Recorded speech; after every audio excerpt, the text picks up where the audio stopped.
ചെത്തി പറഞ്ഞേ ഹല്ലേലൂയാ, ഹല്ലേലൂയാ.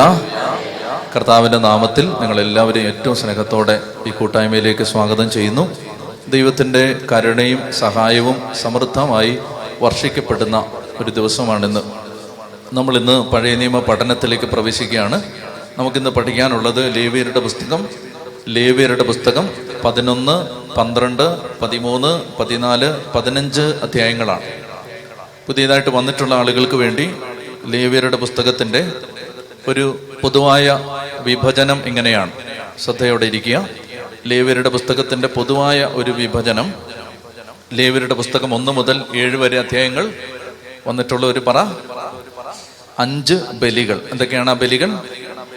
ദഹനബലി, ധാന്യബലി, സമാധാന ബലി, പാപപരിഹാര ബലി, പ്രായശ്ചിത്ത ബലി. ഇങ്ങനെ 5 ബലികളാണ് ലേവ്യരുടെ പുസ്തകം 1-ാം അധ്യായം മുതൽ 7-ാം അധ്യായം വരെ. 8, 9, 10 അധ്യായങ്ങൾ വിവരിക്കുന്നത് പൗരോഹിത്യത്തെക്കുറിച്ചാണ്. പൗരോഹിത്യ അഭിഷേകത്തെക്കുറിച്ച്, പുരോഹിതന്മാർ ചെയ്യേണ്ട കടമകളെക്കുറിച്ച്. ഇവയാണ് 8, 9, 10 അധ്യായങ്ങൾ വിവരിക്കുന്നത്. 11 മുതൽ 15 വരെ, അതായത് നമ്മൾ ഇന്ന് എടുക്കാൻ പോകുന്ന ഭാഗം 11 മുതൽ 15 വരെയുള്ള ഭാഗം എന്തൊക്കെയാണ്? ശുദ്ധവും അശുദ്ധവും തമ്മിലുള്ള വേർതിരിവാണ്. ശുദ്ധവും അശുദ്ധവും, ക്ലീൻ ആൻഡ് അൺക്ലീൻ, ശുദ്ധവും അശുദ്ധവും. ഇനിയും 16-ാമത്തെ അധ്യായമാണ് ഇതിന്റെ കേന്ദ്ര അധ്യായം. അതെന്താണ്? പാപപരിഹാര ദിനം. പാപപരിഹാര ദിനം പിന്നീട് നമ്മൾ പറയും. 17 മുതൽ 22 വരെയുള്ള അധ്യായങ്ങൾ എന്താണ്? സാധാരണം, വിശുദ്ധം. സാധാരണ, കോമൺ ആൻഡ് ഹോളി. അതാണ് 17 മുതൽ 22 വരെ. ഇനി 23, 24, 25 അധ്യായങ്ങൾ ആരാധനയെ സംബന്ധിക്കുന്ന അധ്യായങ്ങളാണ്. 23, 24, 25. ഇനി അത് കഴിഞ്ഞിട്ട് 26, 27 അധ്യായങ്ങൾ നേർച്ചകളെ, വ്രതങ്ങളെ സംബന്ധിച്ച നിയമങ്ങളാണ്. ചൊല്ലി പറഞ്ഞേ ഹല്ലേലൂയാ, ചൊല്ലി പറഞ്ഞേ ഹല്ലേലൂയാ. അപ്പൊ നമ്മൾ ഇന്ന് എടുക്കുന്ന ഏതാണ്? 11 മുതൽ 15 വരെയുള്ള അധ്യായങ്ങൾ. അത് വിവരിക്കുന്ന എന്താണ്? ശുദ്ധവും അശുദ്ധവും, ശുദ്ധവും അശുദ്ധവുമാണ് ഇന്ന് വിവരിക്കുന്നത്. ഇനി 17 മുതൽ 22 വരെയുള്ള അധ്യായങ്ങളിലും വിവരിക്കാൻ പോകുന്നത് സാധാരണം, വിശുദ്ധം. അപ്പൊ നമ്മൾ ശ്രദ്ധിക്കേണ്ടത് ഇതാണ്. ഇന്ന് എടുക്കാൻ പോകുന്ന വിഷയം, ഇനി 17 മുതൽ 22 വരെയുള്ള വിഷയങ്ങൾ നമ്മൾ എടുക്കുമ്പോൾ അതുമായിട്ട് ബന്ധമുള്ളതാണ്. 17 മുതൽ 22 വരെയുള്ള അധ്യായങ്ങളുമായിട്ട് ബന്ധമുള്ളതാണ് നമ്മൾ ഇപ്പോൾ എടുക്കാൻ പോകുന്നത്. അതുകൊണ്ട് ഇപ്പോൾ എടുക്കുന്നത് നന്നായിട്ട് പഠിച്ചാൽ 17 മുതൽ 22 വരെയുള്ള അധ്യായങ്ങൾ പഠിക്കാൻ എളുപ്പമായിരിക്കും. ഇത് വളരെ പ്രധാനപ്പെട്ട അധ്യായങ്ങളാണ്. നമ്മൾ സാധാരണഗതിയിൽ വായിക്കാതെ വിടുന്ന അധ്യായങ്ങളാണിത്. പക്ഷെ ഇത് വളരെ പ്രധാനപ്പെട്ടതായിട്ട് നമുക്ക് കർത്താവ് അത് മനസ്സിലാക്കി തരും. ചൊല്ലി പറഞ്ഞേ ഹല്ലേലൂയാ, ഹല്ലേലൂയാ. വലിയ തീഷ്ണതയോടെ നിങ്ങൾ വചനം കേൾക്കണം. വലിയ തീഷ്ണതയോടെ. അതായത് 1-2 കാര്യങ്ങൾ ഞാൻ ആമുഖമായിട്ട് പറയുകയാണ്. അപ്പൊ ഈ നാളുകളിൽ കർത്താവ് തന്ന ഒരു വലിയ ബോധ്യം ഇതാണ്. കർത്താവ് തന്ന ബോധ്യം, അടയാളങ്ങളും അത്ഭുതങ്ങളും കണ്ടാൽ വിശ്വാസം വളരണമെന്നില്ല. നിങ്ങൾ എന്ത് വിചാരിക്കുന്നു?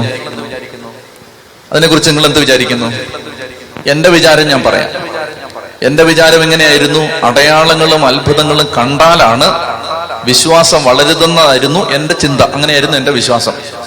അപ്പൊ അതുകൊണ്ട് ഞാൻ മുമ്പ് ഒത്തിരി കാലങ്ങളിൽ അങ്ങനെ പറഞ്ഞിട്ടുണ്ട്. അതായത് അത്ഭുതങ്ങളും അടയാളങ്ങളും ഒക്കെ ദൈവം പ്രവർത്തിക്കുന്നത് നിങ്ങളുടെ വിശ്വാസം വർദ്ധിപ്പിക്കാൻ വേണ്ടിയാണ്. ഇങ്ങനെയൊക്കെ ഞാൻ പറഞ്ഞിട്ടുണ്ട്.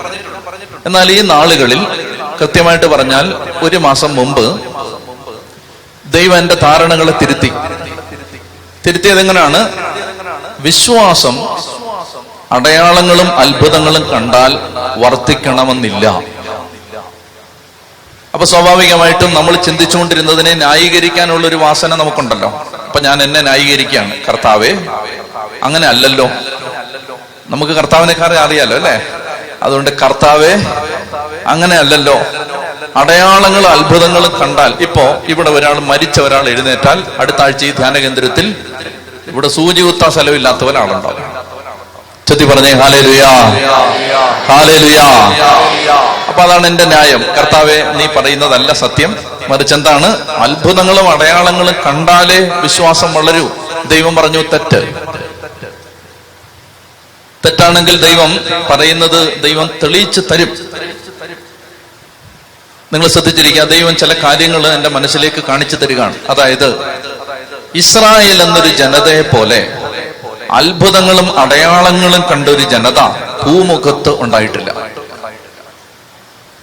ഇസ്രായേൽ എന്നൊരു ജനതയെ പോലെ അത്ഭുതങ്ങളും അടയാളങ്ങളും കണ്ടൊരു ജനത ഈ ഭൂമിയിൽ ഉണ്ടായിട്ടില്ല. പക്ഷെ അവരെവിടെ എത്തി നിൽക്കുന്നു? എന്താണ് അവരുടെ അവസ്ഥ? രക്ഷകനെ സ്വീകരിക്കാൻ അവർക്ക് സാധിച്ചോ? മിശിഹ വന്നിട്ട് അവർ തിരിച്ചറിഞ്ഞോ? അവരുടെ വിശ്വാസ ജീവിതത്തിന്റെ അവസ്ഥ എന്താണ്? കർത്താവെ, അത് പഴയ നിയമം അല്ലേ എന്ന് നമ്മൾ പറഞ്ഞാൽ കർത്താവ് പറയും, പുതിയ നിയമത്തിലേക്ക് വരൂ. പുതിയ നിയമത്തിൽ അപ്പസ്തോലന്മാർ, കർത്താവിനോടൊപ്പം 3 വർഷം സഞ്ചരിച്ചവർ, അപ്പസ്തോലന്മാർ കണ്ടതുപോലെ അത്ഭുതം വേറെ ആരും പുതിയ നിയമത്തിൽ കണ്ടിട്ടില്ല. മരിച്ചവർ എഴുന്നേൽക്കുന്നു, കാറ്റിനെ കടലിനെ ശാന്തമാക്കുന്നു, തളർവാദ രോഗി കട്ടിലോട് എഴുന്നേറ്റ് പോകുന്നു. ഇങ്ങനെ അപ്പസ്തോലന്മാർ കണ്ടതുപോലെ വിശ്വാസം വേറെ ആരും കണ്ടിട്ടില്ല. ആ അപ്പസ്തോലന്മാർ യേശുവിന്റെ പരസ്യ ജീവിതത്തിന്റെ അവസാനത്തോടടുക്കുമ്പോൾ ആ അപ്പസ്തോലന്മാർ കർത്താവിനോട് പ്രാർത്ഥിക്കുകയാണ്. ലൂക്ക 17:5, കർത്താവേ, ഞങ്ങളുടെ വിശ്വാസം ഒന്ന് വർദ്ധിപ്പിച്ച് തരാമോ? ആഹാ, മരിച്ചവൻ എഴുന്നേറ്റത് കണ്ടിട്ട് നിന്റെ വിശ്വാസം വർദ്ധിച്ചില്ലേ?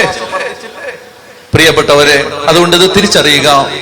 വിശ്വാസം വളരുന്നത് അടയാളങ്ങളിലൂടെയും അത്ഭുതങ്ങളിലൂടെയും അല്ല എന്ന് അസന്ദിഗ്ധമായി പ്രഖ്യാപിച്ചുകൊള്ളുന്നു. ചൊല്ലി പറഞ്ഞേ ഹല്ലേലൂയാ. അത്ഭുതങ്ങളും അടയാളങ്ങളും കണ്ട പലരെയും ഇന്ന് കേരളത്തിൽ കാണാനില്ല. വിശ്വാസത്തിന്റെ നട്ടുച്ച കത്തുന്ന മധ്യാഹ്നങ്ങളിൽ, അല്ലെങ്കിൽ പരീക്ഷണങ്ങളുടെ തീവ്ര വേവ് തലയ്ക്ക് മീതെ വെന്താളുന്ന നേരങ്ങളിൽ അടയാളങ്ങളും അത്ഭുതങ്ങളും കണ്ടവരെ കാണാനില്ല. അവരെവിടെ? അപ്പോ സ്വാഭാവികമായിട്ട് കർത്താവ് ഇത്രയും പറഞ്ഞാൽ ബാക്കിയുടെ കർത്താവ് പറഞ്ഞു തരണം. അങ്ങനെയാണെങ്കിൽ കർത്താവെ, വിശ്വാസം വളരുന്നത് എങ്ങനെ? വ്യക്തമായിട്ട് തിരുവചനം പഠിപ്പിച്ചിട്ടുണ്ട്. റോമർ 10:17, വിശ്വാസം കേൾവിയിൽ നിന്നും, കേൾവി ക്രിസ്തുവിനെ കുറിച്ചുള്ള പ്രസംഗത്തിൽ നിന്നും. ചൊല്ലി പറഞ്ഞേ ഹല്ലേലൂയാ. വ്യക്തമായിട്ട് മനസ്സിലാക്കണം. വിശ്വാസം എവിടെ നിന്ന്? കേൾവിയിൽ നിന്ന്. Faith by hearing. വിശ്വാസം എവിടുന്ന്? കേൾവിയിൽ നിന്ന്. വിശ്വാസം എവിടുന്ന്? കേൾവിയിൽ നിന്ന്. കേൾവി ക്രിസ്തുവിനെ കുറിച്ചുള്ള പ്രസംഗത്തിൽ നിന്ന്. മലയാള തർജ്ജമയ്ക്ക് പ്രശ്നമുണ്ട്. പ്രസംഗം അല്ലത്, നമ്മൾ ഈ പറയുന്ന പ്രസംഗമൊന്നും അല്ലത്. വിശ്വാസം കേൾവിയിൽ നിന്ന്. കേൾവി ക്രിസ്തുവിനെ കുറിച്ചുള്ള പ്രസംഗത്തിൽ നിന്ന്. ഉപയോഗിച്ചിരിക്കുന്ന വാക്ക് ഏതാണെന്നറിയാമോ?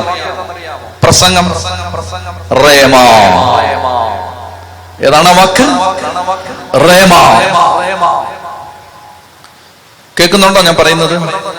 വിശ്വാസം എവിടെ നിന്നാണ് വരുന്നത്? റേമയിൽ നിന്ന്. റേമ എന്താണ്? റേമ വചനത്തിന് ഗ്രീക്ക് ബൈബിൾ ഉപയോഗിക്കുന്ന 2 വാക്കുകളാണത്. ഒന്ന് ലോഗോസ്, 2 റേമ. നന്നായിട്ട് ശ്രദ്ധിച്ചോ. ഇത് കിട്ടിയാൽ എല്ലാം കിട്ടി. പിന്നെ ബൈബിൾ സ്റ്റഡിക്ക് ഒരു അർത്ഥം ഉണ്ടാവും. നന്നായിട്ട് ശ്രദ്ധിച്ചോ. വിശ്വാസം വരുന്നത് റേമയിൽ നിന്ന്.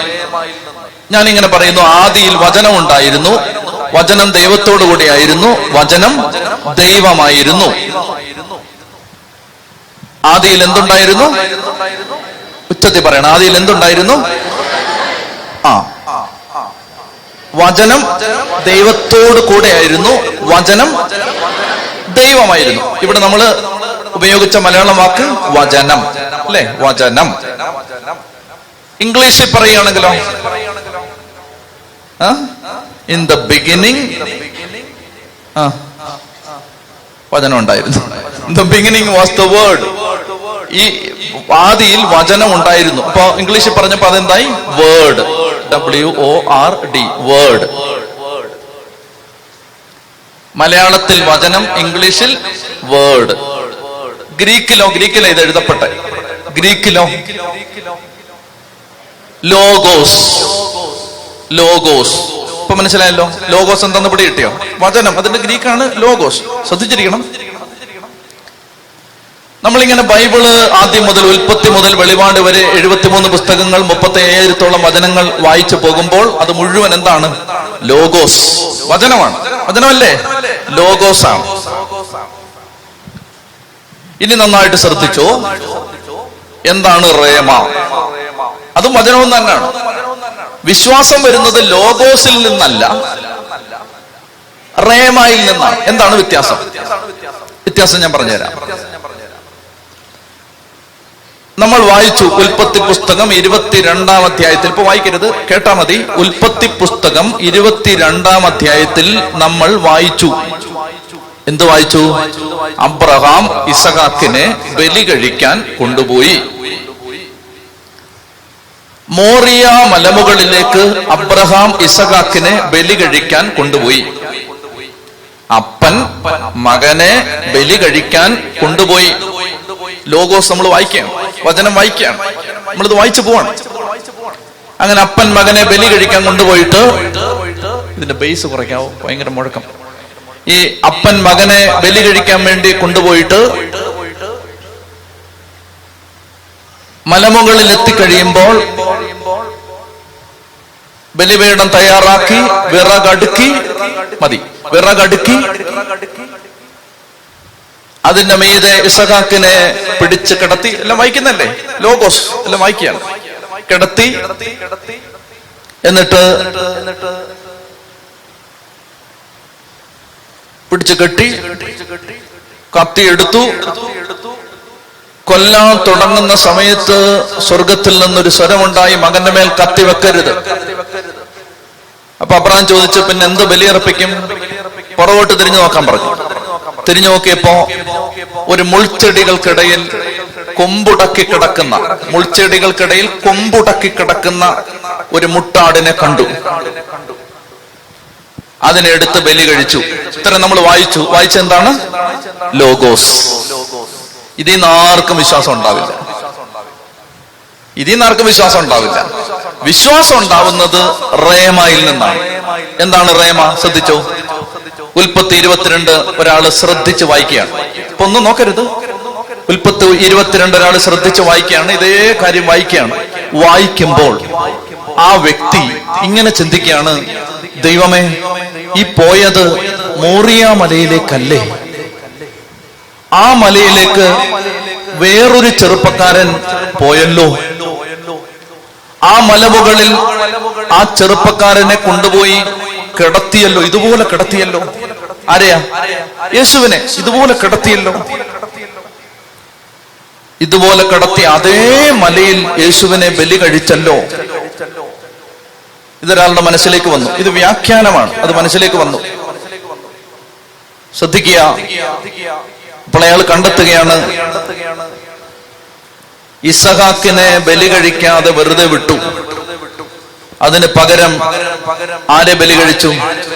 മുൾച്ചെടികൾക്കിടയിൽ കൊമ്പുടക്കി കിടക്കുന്ന ഒരു മുട്ടാടിനെ. അപ്പൊ അയാൾ നോക്കുകയാണ്, ദൈവമേ, മുൾക്കിരീടം തലയിൽ വെച്ച് നിൽക്കുന്ന യേശു ക്രിസ്തു അത് ഈ കുഞ്ഞാടായിരുന്നല്ലോ. ഇതിന്റെ പേരാണ് റേമ. പിടികിട്ടിയോ? ചെത്തി പറഞ്ഞേ ഹല്ലേലൂയ. ഇതൊരാളുടെ വിശ്വാസം വർദ്ധിപ്പിക്കും. അയാൾക്ക് മനസ്സിലാവും ഉൽപ്പത്തി 22 പറഞ്ഞത് 2000 വർഷങ്ങൾക്ക് മുമ്പ് കാൽവരി കുരിശിൽ ബലി കഴിക്കപ്പെട്ട യേശുവിനെ കുറിച്ചാണ്. ഇത് തിരിച്ചറിയുന്നതിന്റെ പേരാണ് റേമ. ഈ തിരിച്ചറിയുമ്പോൾ ഒരാൾക്ക് എന്തുണ്ടാവും? വിശ്വാസം ഉണ്ടാവും. ചെത്തി പറഞ്ഞേ ഹല്ലേലൂയ.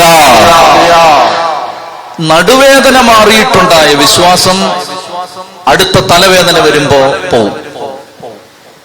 റേമയിൽ നിന്നുണ്ടായ വിശ്വാസം മരിച്ചാലും പോവില്ല.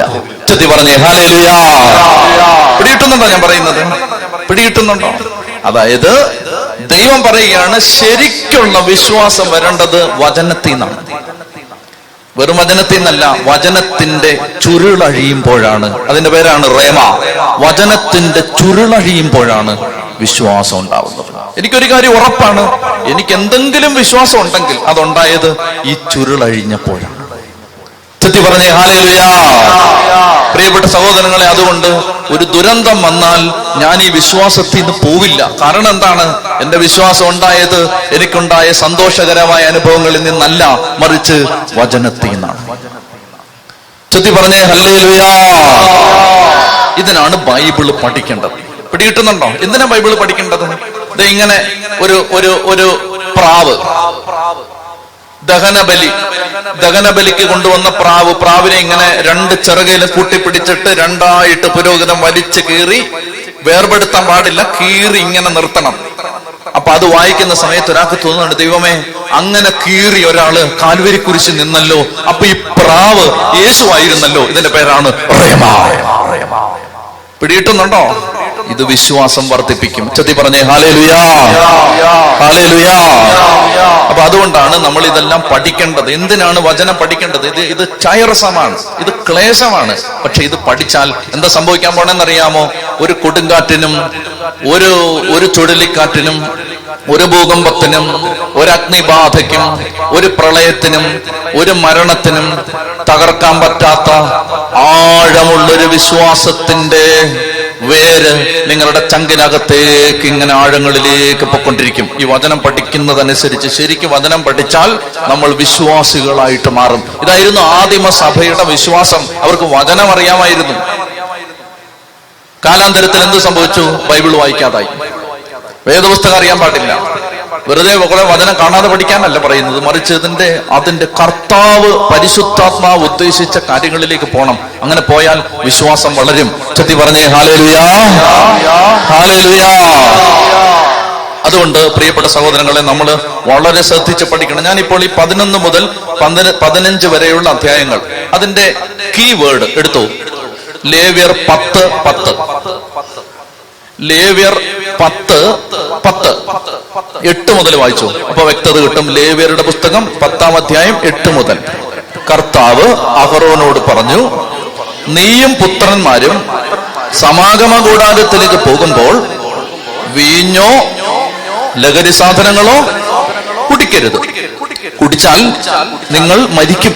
ഇത് നിങ്ങൾക്ക് തലമുറ തോറും ശാശ്വതമായ നിയമമായിരിക്കും. 10-ാം വാക്യം, വിശുദ്ധവും അവിശുദ്ധവും ശുദ്ധവും അശുദ്ധവും നിങ്ങൾ വേർതിരിക്കണം.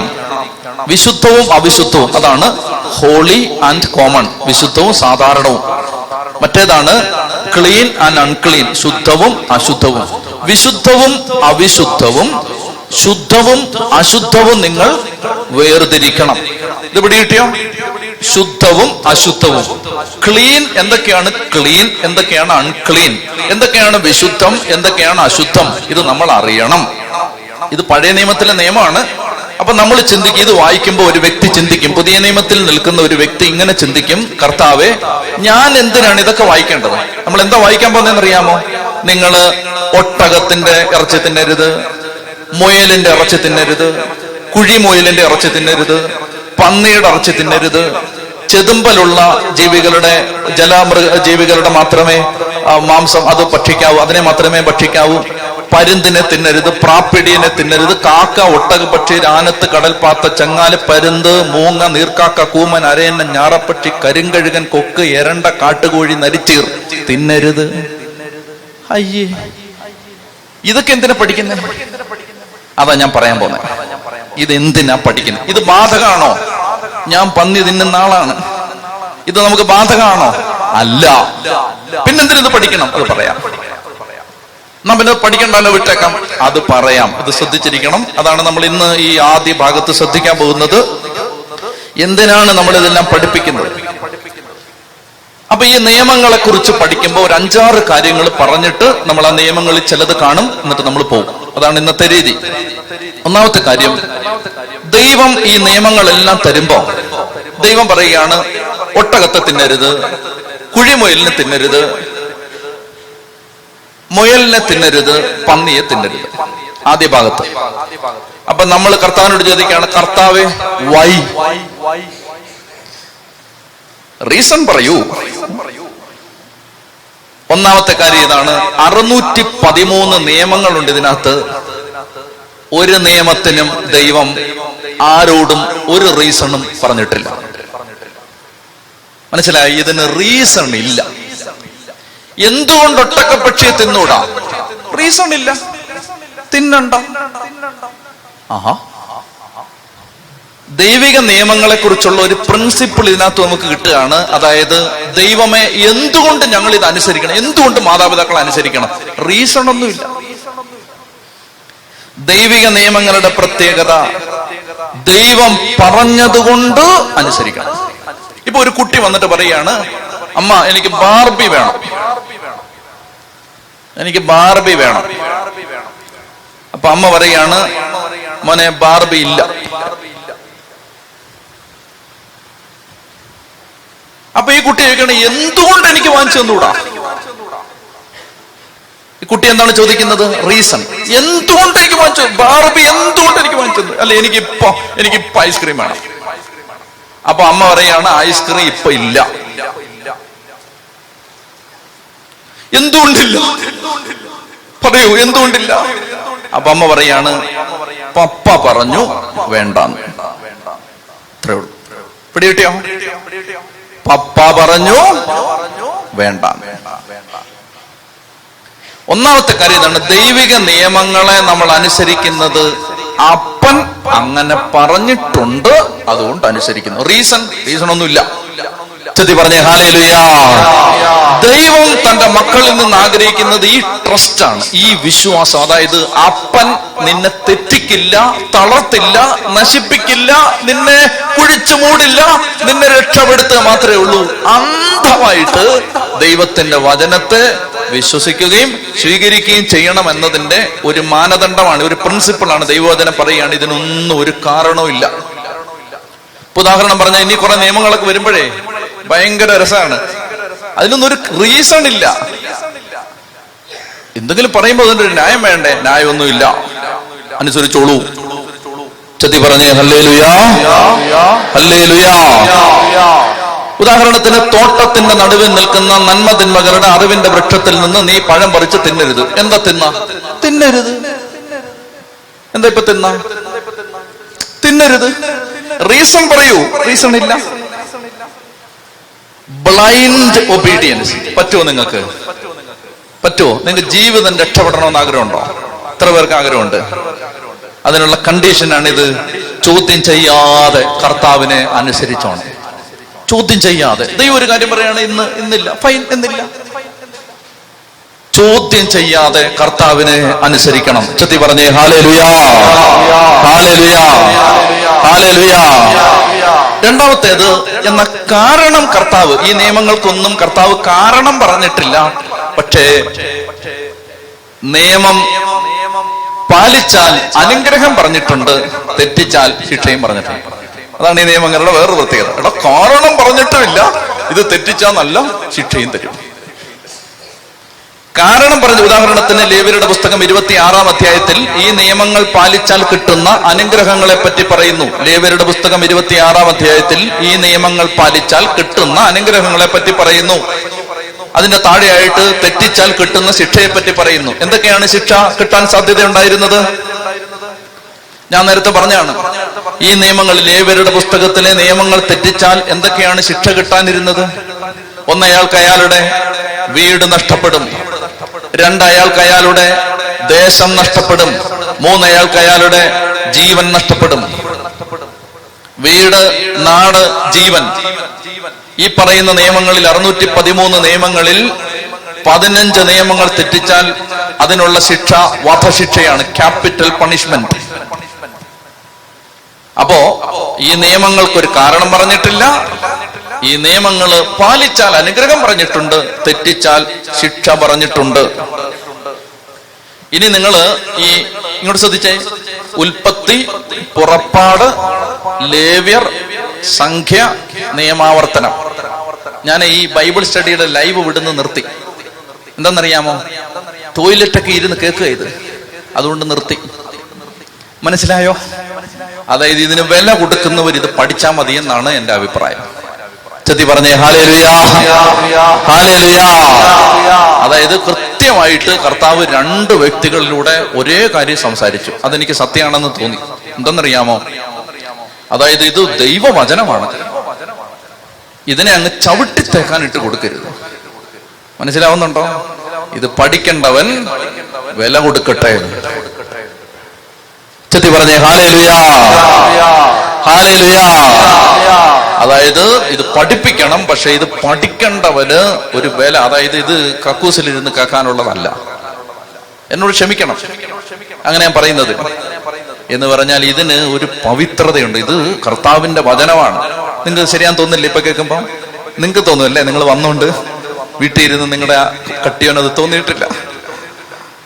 എന്നാൽ ഇത് നിങ്ങൾ മനസ്സിലാക്കണം. എന്തെന്നറിയാമോ? ദൈവത്തിന്റെ വചനമാണിത്. ഇത് നമ്മൾ ബൈബിൾ സ്റ്റഡി യൂട്യൂബിൽ അപ്ലോഡ് ചെയ്യും. പിന്നീട് യൂട്യൂബിൽ അപ്ലോഡ് ചെയ്യും. പക്ഷെ അത് ഇപ്പോഴെങ്ങും ചെയ്യില്ല, ഉടനെ എങ്ങും ചെയ്യില്ല, പതുക്കെ ചെയ്യും. എന്തെന്നറിയാമോ? ചിലരിങ്ങനെ സുഖിച്ച് വീട്ടിലിരുന്ന് ഇത് കാണുന്നുണ്ട്. അത് ഇന്നോട് അവസാനിപ്പിക്കാം. ചെത്തി പറഞ്ഞേ ഹല്ലേലൂയാ, ഹല്ലേലൂയാ. പല്ല് തെച്ചുകൊണ്ട് അവർ ദൈവവചനം കേട്ടുകൊണ്ടിരിക്കുകയാണ്. അവരെ ഇന്നോടെ മുടക്കിയിരിക്കുകയാണ്. എനിക്കത് എന്റെ സീരിയസ്നെസ് എപ്പോഴും എന്നോട് പല നാട്ടിലും പല ചേട്ടൻ ചേച്ചിമാരും എന്നോട് പറഞ്ഞിട്ടുണ്ട്, അച്ഛൻ ഞങ്ങളുടെ അടുക്കളയിൽ എന്നും വരും അച്ഛാ, നാണം കെട്ടവളെ, നീ ദൈവത്തിന്റെ വചനം അടുക്കള. നിങ്ങൾക്ക് എവിടെ വെച്ച് ഇത് കേൾക്കാം. പക്ഷെ ഒരു കാര്യം, അതെനിക്ക് വളരെ പ്രധാനപ്പെട്ട തോന്നുന്നു. കാരണം ഈ പറയുന്ന കാര്യങ്ങള് ചുമ്മാ കവലപ്രസംഗം അല്ലല്ലോ, ഇത് ദൈവവചനല്ലേ. അതുകൊണ്ട് ദൈവവചനത്തെ ആദരവോടെ കേൾക്കാൻ ജനത്തെ പ്രബോധിപ്പിക്കണമെന്ന് കർത്താവ് എനിക്കൊരു സന്ദേശം തന്നിട്ടുണ്ട് 2 വ്യക്തികളിലൂടെ. ഞാനത് അനുസരിക്കുകയാണ്. ഉച്ചത്തി പറഞ്ഞേ ഹല്ലേലൂയാ, ഹല്ലേലൂയാ. നിങ്ങൾ ശ്രദ്ധിക്കണം. അതുകൊണ്ട് നിങ്ങൾ വന്നവർ ഭാഗ്യവാന്മാർ, ഭാഗ്യവതികൾ. അതുകൊണ്ട് നിധി നിക്ഷേപങ്ങൾ നിങ്ങളുടെ മുത്തെടുത്ത് പന്നിയുടെ അടുത്ത് കൊടുക്കരുതെന്ന് ഒരു വചനമുണ്ട്. ആരാണ് പന്നി? ഈ വരാത്ത അവിടെ മറ്റേ ഞാൻ പറഞ്ഞ സ്ഥലങ്ങളിൽ ഇരുന്ന് കേൾക്കുന്നവര് അവരാണ്. അവര് കേൾക്കാത്തോണ്ട ഞാൻ ഈ പറയുന്നത്. ഇത് ഞാൻ അപ്ലോഡ് ചെയ്യുമ്പോൾ കട്ട് ചെയ്യും ഈ പറഞ്ഞ്. ചെത്തി പറഞ്ഞേ ഹല്ലേലൂയാ, ഹല്ലേലൂയാ. അപ്പൊ ശ്രദ്ധിച്ച് കേൾക്കുക. അതായത് ഈ ദൈവത്തിന്റെ വചനം, ലേവ്യരുടെ പുസ്തക പ്രകാരം ഈ ദൈവവചനം അനുസരിക്കാത്തവർക്ക് എന്തൊക്കെ നഷ്ടപ്പെടും? വീട് നഷ്ടപ്പെടും, നാട് നഷ്ടപ്പെടും, ജീവൻ നഷ്ടപ്പെടും. 15 നിയമങ്ങൾ തെറ്റിച്ചാൽ നിങ്ങൾക്ക് നിങ്ങളുടെ ജീവൻ നഷ്ടപ്പെടും. ഇനി ഉൽപ്പത്തി, പുറപ്പാട്, ലേവ്യർ, സംഖ്യ, നിയമാവർത്തനം കഴിഞ്ഞിട്ട് അടുത്ത അത് കഴിഞ്ഞാലോ ന്യായാധിപന്മാർ, ജഡ്ജസ്. ശ്രദ്ധിക്കുക, കർത്താവ് പറഞ്ഞിട്ടുണ്ടായിരുന്നു ലേവ്യരുടെ പുസ്തകത്തിൽ. കർത്താവ് പറയും, നിങ്ങൾ ഈ നിയമങ്ങൾ തെറ്റിച്ചാൽ ആദ്യം വെളിയിൽ നിന്നുള്ളവർ വന്ന് ഇങ്ങോട്ട് ആക്രമിക്കും. ആദ്യത്തെ സ്റ്റേജ്. പിന്നെ നിങ്ങൾ തെറ്റിച്ചോണ്ടിരുന്നാൽ നിങ്ങളെ ഈ നാട്ടിൽ നിന്ന് തന്നെ ഓടിച്ചു. മനസ്സിലാവുന്ന ആദ്യത്തെ സ്റ്റേജ് എന്താണ്? വെളിയിൽ നിന്ന് ഓരോ ചൊറിച്ചിൽ വരുമ്പോഴേ കൂട്ടിക്കോണം എവിടൊക്കെയോ ചില നിയമങ്ങൾ തെറ്റിക്കുന്നുണ്ട്. മനസ്സിലായി? വെളിയിൽ നിന്നൊരു ബാഹ്യ ആക്രമണം വരുമ്പോ ഒന്ന് കരുതലോടിരിക്കണം. എല്ലാ കേസിലും ഇത് ബാധകമാവണമെന്നില്ല, പക്ഷെ ഒന്ന് കരുതലോടിരിക്കണം. അതായത് എവിടെങ്കിലുമൊക്കെ കർത്താവിന്റെ വചനം തെറ്റിക്കുന്നുണ്ടോ എന്ന് ആലോചിച്ച് നോക്കണം, പരിശോധിക്കണം.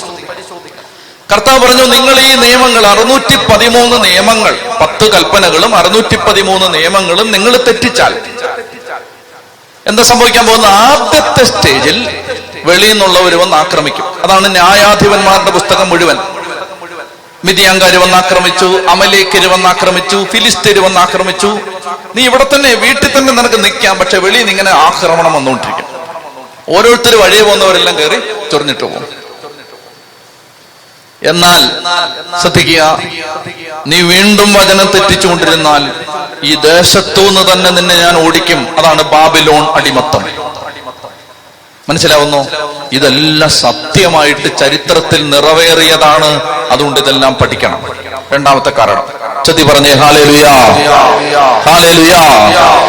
മൂന്നാമതായിട്ട് ഈ പുസ്തകം പറയുന്നത്, മൂന്നാമതായിട്ട് നമ്മൾ ഈ പഠിക്കാൻ പോകുന്ന നിയമങ്ങളെ സംബന്ധിച്ചുള്ള ജനറൽ പ്രിൻസിപ്പിൾസ് ഞാൻ പറയുകയാണ്. മൂന്നാമതായിട്ട് സന്തോഷവാനായിരിക്കാനുള്ള വഴി എന്താണ്? The way to happiness. എന്താണത്? What is the way to happiness? The way to happiness is the way to holiness. Happy ആയിരിക്കാൻ എന്താ വഴി? വിശുദ്ധരായാ മതി. മനസ്സിലാവുന്നുണ്ടോ? ഹാപ്പി ആയിരിക്കാൻ എന്താ വഴി? നിയമം പാലിച്ചാൽ മതി. ഈ പുസ്തകം പറയുന്നതാണ്. ഹാപ്പി ആയിരിക്കാൻ എന്താ വഴി? ദൈവത്തിന്റെ കൽപ്പന പാലിച്ചാൽ മതി. ദൈവത്തിന്റെ വചനം പാലിച്ചാൽ നമുക്ക് ഏത് ദുരിതത്തിലും സന്തോഷവാന്മാരും സന്തോഷവതികളുമായിരിക്കാം. ഒന്ന് എഴുന്നേറ്റ് നിന്നേ. ഇപ്പൊ നന്നായിട്ട് പ്രാർത്ഥിച്ചു. അതായത് ഈ കാര്യങ്ങൾ, അതായത് കർത്താവേ നിന്റെ വചനം അനുസരിക്കാൻ. നമ്മൾ ഇത് ഞാൻ ഒരു നല്ല പ്രാർത്ഥന പറഞ്ഞു തന്നിരുന്നു.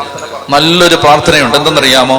ദൈവമേ, മരിക്കുന്നതിന് മുമ്പ് നിന്റെ എല്ലാ വാഗ്ദാനങ്ങളും പ്രാപിക്കാൻ എന്നെ സഹായിക്കണം. എന്ത് നല്ലതല്ലേ? എന്ത് നല്ലതാ അത്.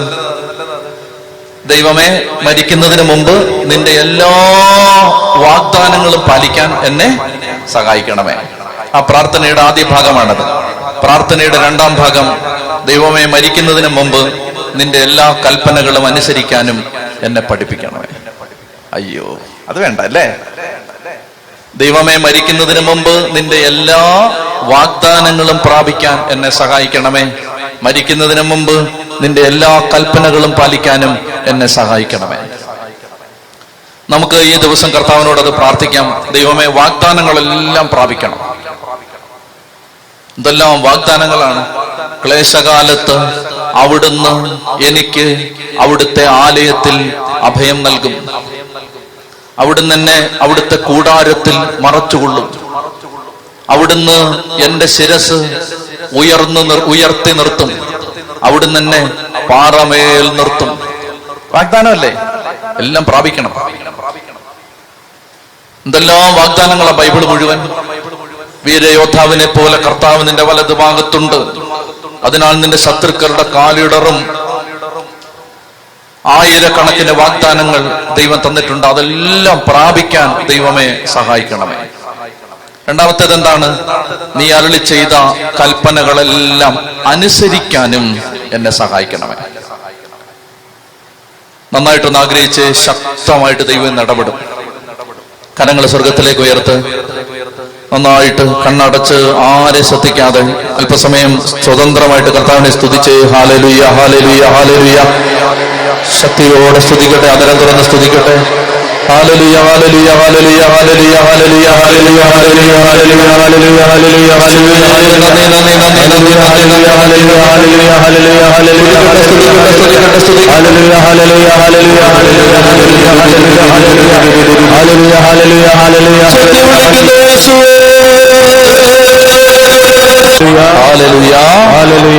ഇരുന്ന് എല്ലാരും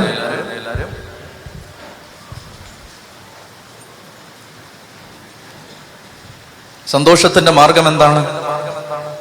വിശുദ്ധിയുടെ മാർഗമാണ്.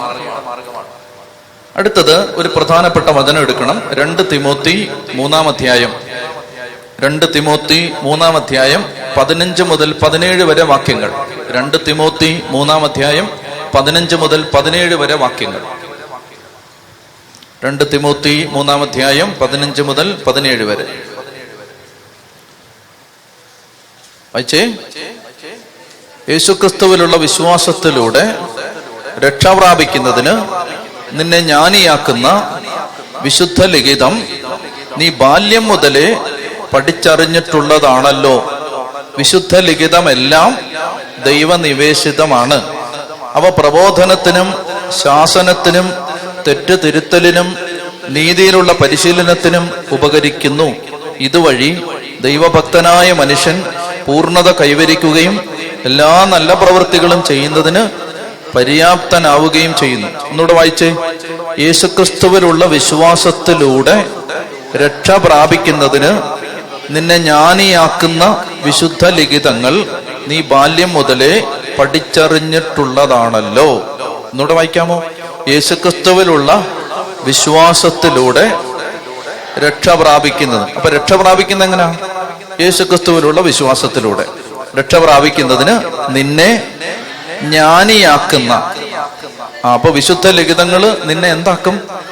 ജ്ഞാനിയാക്കും. നിന്നെ ജ്ഞാനിയാക്കുന്ന വിശുദ്ധ ലിഖിതങ്ങൾ നീ എന്ന് മുതല്? കുറച്ചു കാലമായിട്ട് ആണോ? ബാല്യം മുതലേ. എന്താണ് പറയുന്നത്? വിശുദ്ധ ലിഖിതം. വിശുദ്ധ ലിഖിതം, സ്ക്രിപ്ചർ, വിശുദ്ധ ലിഖിതം. ആരാ ഇത് പറയുന്നത്? ഈ പറയുന്ന ആരാ? ഈ സംസാരത്തിന്റെ ഉടമസ്ഥൻ ആരാ? വിശുദ്ധ പൗലോസ്. ആരോടാണ് പറയുന്നത്? തിമോത്തിയോടാണ് പറയുന്നത്. കേൾക്കുന്നുണ്ടോ? ഇത് ഉഴപ്പരുത്. ആരാ പറയുന്നത്? പൗലോസ്. ആരോടാ പറഞ്ഞത്? തിമോത്തിയോട്. യേശുക്രിസ്തുവിലുള്ള വിശ്വാസത്തിലൂടെ രക്ഷ പ്രാപിക്കുന്നതിന് നിന്നെ ജ്ഞാനിയാക്കുന്ന വിശുദ്ധ ലിഖിതങ്ങൾ തിമോത്തി ചെറുപ്പം മുതലേ നീ വായിച്ചറിഞ്ഞിട്ടുള്ളതാണല്ലോ, അഭ്യസിച്ചിട്ടുള്ളതാണല്ലോ വിശുദ്ധ ലിഖിതം. ഇനി ചോദ്യം, ബുദ്ധിമാന്മാരും ബുദ്ധിമതികളും എല്ലാം ഉത്തരം പറയണം.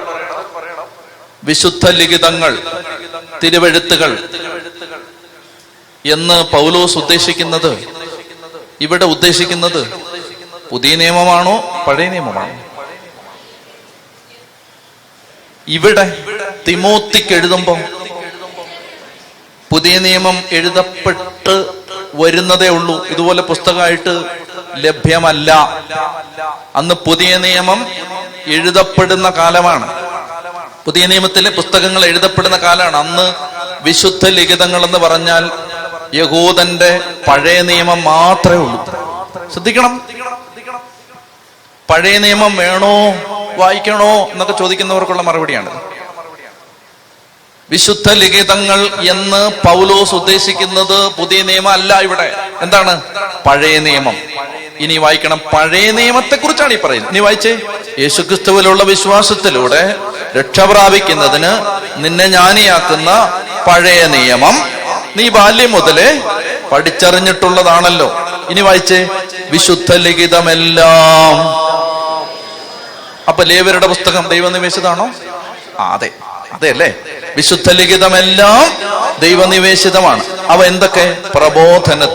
പ്രബോധനത്തിന്, ശാസനത്തിന്, തെറ്റ് തിരുത്താൻ, നീതിയിലുള്ള പരിശീലനത്തിന് ഉപകരിക്കുന്നു. ഇതുവഴി ദൈവഭക്തനായ മനുഷ്യൻ പൂർണ്ണത കൈവരിക്കുകയും എല്ലാ നല്ല പ്രവൃത്തികളും ചെയ്യുന്നതിന് പര്യാപ്തനാവുകയും. അപ്പൊ നമ്മൾ ഈ നിയമങ്ങൾ മുഴുവൻ വായിക്കണം. അത് വായിച്ചിട്ട് അത് ദൈവനിവേശിതമാണ്, അത് ഒരിക്കൽ ദൈവം പറഞ്ഞതാണ്, വെറുതെ തട്ടിക്കളയാൻ പറ്റില്ല. ഞാനിത് പറയുന്നതിനെന്നറിയാമോ? ഈ പുസ്തകങ്ങളെല്ലാം നമ്മൾ വായിക്കണം. ഇനി ലേവ്യരുടെ പുസ്തകം, സംഖ്യയുടെ പുസ്തകം, നിയമാവർത്തനം എല്ലാം വായിക്കണം. ഒന്നും വായിക്കാതെ വിടരുത്, കാരണം ഇതെല്ലാം ദൈവനിവേശിതമാണ്. ഇത് നിന്നെ ജ്ഞാനിയാക്കും. ഇത് പ്രബോധനത്തിന്, തെറ്റുതിരുത്തലിന്, ശാസനത്തിന്, നീതിയിലുള്ള പരിശീലനത്തിന് ഇത് ഉപകരിക്കും. വിശുദ്ധ ലിഖിതങ്ങളെല്ലാം ദൈവനിവേശിതമാണ്. അതിനെ വെറുതെ മറിച്ചു വിടരുത്. അതുകൊണ്ട് ഈ നിയമങ്ങൾ 11 മുതൽ 15 വരെയുള്ള അധ്യായങ്ങളിൽ നമ്മൾ പ്രധാനപ്പെട്ട ചില ഭാഗങ്ങൾ പറയും. അപ്പൊ അതൊക്കെ എന്തിനൊക്കെ പറയുന്നതെന്ന് ചോദിച്ചാൽ ഇതെല്ലാം ദൈവനിവേശിതമാണ്. ഇതെല്ലാം നമ്മളെ സഹായിക്കും. ലേവ്യരുടെ പുസ്തകം അതിന് നമ്മളെ സഹായിക്കും. അടുത്തത്, ഞാൻ ചില പ്രമാണങ്ങൾ പറയുകയാണ്, ഇതൊന്ന് ഈ കാര്യത്തിലേക്ക് ഒന്ന് കയറാൻ വേണ്ടിയിട്ട്. അടുത്തത്, നിങ്ങൾ ഞാൻ പറയുന്ന വചനം കേട്ടിട്ടുണ്ടോ? നിങ്ങൾ പരിശുദ്ധരായിരിക്കുവൻ, എന്തെന്നാൽ നിങ്ങളുടെ ദൈവവും കർത്താവുമായ ഞാൻ പരിശുദ്ധനാണ്. ഇത് നിങ്ങൾ കേട്ടിട്ടുണ്ടോ? ഇതേത് പുസ്തകത്തിലെയാ? ഇത് ലേവ്യരുടെ പുസ്തകത്തിലെ വചനമാണ്. പത്രോസ്ലീഹ ഇത് എടുത്തു പറയുന്നുണ്ട് എന്നേ ഉള്ളൂ. ലേവ്യരുടെ പുസ്തകം 19-ാം അധ്യായം 2-ാം വാക്യമാണിത്. എടുത്ത് വായിക്കണ്ട. ലേവ്യരുടെ പുസ്തകം 19-ാം അധ്യായം 2-ാം വാക്യമാണ്. നിങ്ങൾ പരിശുദ്ധരായിരിക്കുവിൻ, എന്തെന്നാൽ നിങ്ങളുടെ ദൈവവും കർത്താവുമായ ഞാൻ പരിശുദ്ധനാണ്. നിന്നെ പോലെ നിന്റെ അയൽക്കാരനെ സ്നേഹിക്കണം. കേട്ടോ? അതെവിടുന്നാ? അതാര് പറഞ്ഞതാ? ഈശോ പറഞ്ഞാണ്. ഈശോയ്ക്ക് അത് എവിടുന്ന് കിട്ടി? അത് ലേവ്യരുടെ പുസ്തകം 19-ാം അധ്യായം 18-ാം വാക്യമാണ്. ഇന്ന് വരെ ചിന്തിച്ചിട്ടുണ്ടോ അങ്ങനെ? ഇത് ലേവ്യരുടെ പുസ്തകം 19-ാം അധ്യായം 18-ാം വാക്യമാണ്. നിന്റെ ജനത്തോട് പകയോ പ്രതികാരമോ പാടില്ല, നിന്നെ പോലെ തന്നെ നിന്റെ അയൽക്കാരനെയും സ്നേഹിക്കണം. അപ്പൊ കർത്താവ് ഈശോ മിശിഹ ഇത് എടുത്തത് എവിടുന്നാ? ലേവ്യരുടെ പുസ്തകത്തിൽ നിന്ന്. അപ്പൊ നീ ഇത് പഠിക്കണോ? പഠിക്കണം. ഉച്ചത്തി പറഞ്ഞേ ഹല്ലേലൂയ. 90-ലധികം റെഫറൻസസ് ലേവ്യരുടെ പുസ്തകത്തിൽ നിന്ന് പുതിയ നിയമത്തിലുണ്ട്. പുതിയ നിയമത്തിൽ ലേവ്യരുടെ പുസ്തകത്തിൽ നിന്ന് 90-ലധികം പരാമർശങ്ങൾ പുതിയ നിയമത്തിലുണ്ട്. അതുകൊണ്ട് ഇത് പഠിക്കാൻ നമ്മൾ ബാധ്യസ്ഥരാണ്. അപ്പോൾ ഇനി ശ്രദ്ധിക്കേണ്ടത് ഇതാണ്. ഇനി ഈ നിയമങ്ങൾ നമ്മൾ വായിക്കാൻ പോവാണ്. വായിക്കുമ്പോൾ ഒരു ഇത് വളരെ ശ്രദ്ധിക്കേണ്ടതാണ്. ഇല്ലെങ്കിൽ എന്നാ പറ്റുമെന്നറിയാമോ? ഇപ്പൊ ഉദാഹരണത്തിന് ആളുകൾ എൻ്റെ അടുത്ത് ചോദിച്ചിട്ടുള്ളതാണ്, കയ്യിൽ പച്ച കുത്താമോ? കൃത്യമായിട്ട് പഴയ നിയമത്തിൽ എഴുതിയിട്ടുണ്ട്, പച്ച കുത്തരുത്. അപ്പൊ പുതിയ നിയമത്തിൽ ഇത് ബാധകമാണോ? ഇങ്ങനെയുള്ള ചോദ്യങ്ങൾ വരും. ദശാംശത്തിന്റെ കാര്യം പറഞ്ഞപ്പോൾ ചിലർക്കെങ്കിലും വിഷമായി. അപ്പൊ അത് ദശാംശം കൊടുക്കണം. പഴയ നിയമത്തിൽ പറഞ്ഞിരിക്കുകയാണ്. പുതിയ നിയമത്തിൽ അതെങ്ങനെയാണ് ബാധകമാവുന്നത്? അപ്പൊ ഈ ഒരു പ്രശ്നം ഇതെല്ലാം പഠിക്കുമ്പോൾ വരും. ഇത് നന്നായിട്ട് പഠിച്ചോണം, വേറെ ഒന്നും പഠിച്ചില്ലെങ്കിൽ ഇത് പഠിച്ചോണം. എന്തെന്നറിയാമോ? പുതിയ നിയമത്തിലേക്ക് വരുമ്പോൾ നമ്മൾ ഏതെല്ലാം കൽപ്പനകൾ പാലിക്കാൻ ബാധ്യസ്ഥരാണ് എന്നറിയണമെങ്കിൽ ഈ പ്രിൻസിപ്പിൾ പഠിച്ചിരിക്കണം. എന്താണ്? അതായത് യേശു പറഞ്ഞു, നിയമത്തെയോ പ്രവാചകന്മാരെയോ ബാക്കി പറ എന്താണ്? അസാധുവാക്കാനല്ല ഞാൻ വന്നത്, മറിച്ച് അതാണ് പ്രിൻസിപ്പിൾ. നിയമത്തെയോ പ്രവാചകന്മാരെയോ അസാധുവാക്കാനല്ല ഞാൻ വന്നത്, പിന്നെ പൂർത്തിയാക്കാനാണ് ഞാൻ വന്നത്. ഒന്നുകൂടെ പറഞ്ഞേ, ഉച്ചത്തിൽ പറഞ്ഞു, വചനല്ലേ, ഉറക്കെ പറഞ്ഞു. നിയമത്തെയോ പ്രവാചകന്മാരെയോ അസാധുവാക്കാനല്ല ഞാൻ വന്നത്, മറിച്ച് പൂർത്തിയാക്കാനാണ് ഞാൻ വന്നത്. അങ്ങനാണെങ്കിൽ പഴയ നിയമത്തിലെ എല്ലാ നിയമങ്ങളും പുതിയ നിയമത്തിൽ പൂർത്തിയായിട്ടുണ്ട്. ശ്രദ്ധിക്കണം, പഴയ നിയമത്തിലെ എല്ലാ നിയമങ്ങളും പുതിയ നിയമത്തിൽ പൂർത്തിയായിട്ടുണ്ട്. നമ്മൾ ശ്രദ്ധിക്കേണ്ടത് ഇത് എങ്ങനെയാണ് പൂർത്തിയായത്, ഇത് പഠിക്കണം. ഈ വചനം പഠിച്ചു വരുമ്പോൾ നമ്മളതെല്ലാം പഠിക്കും.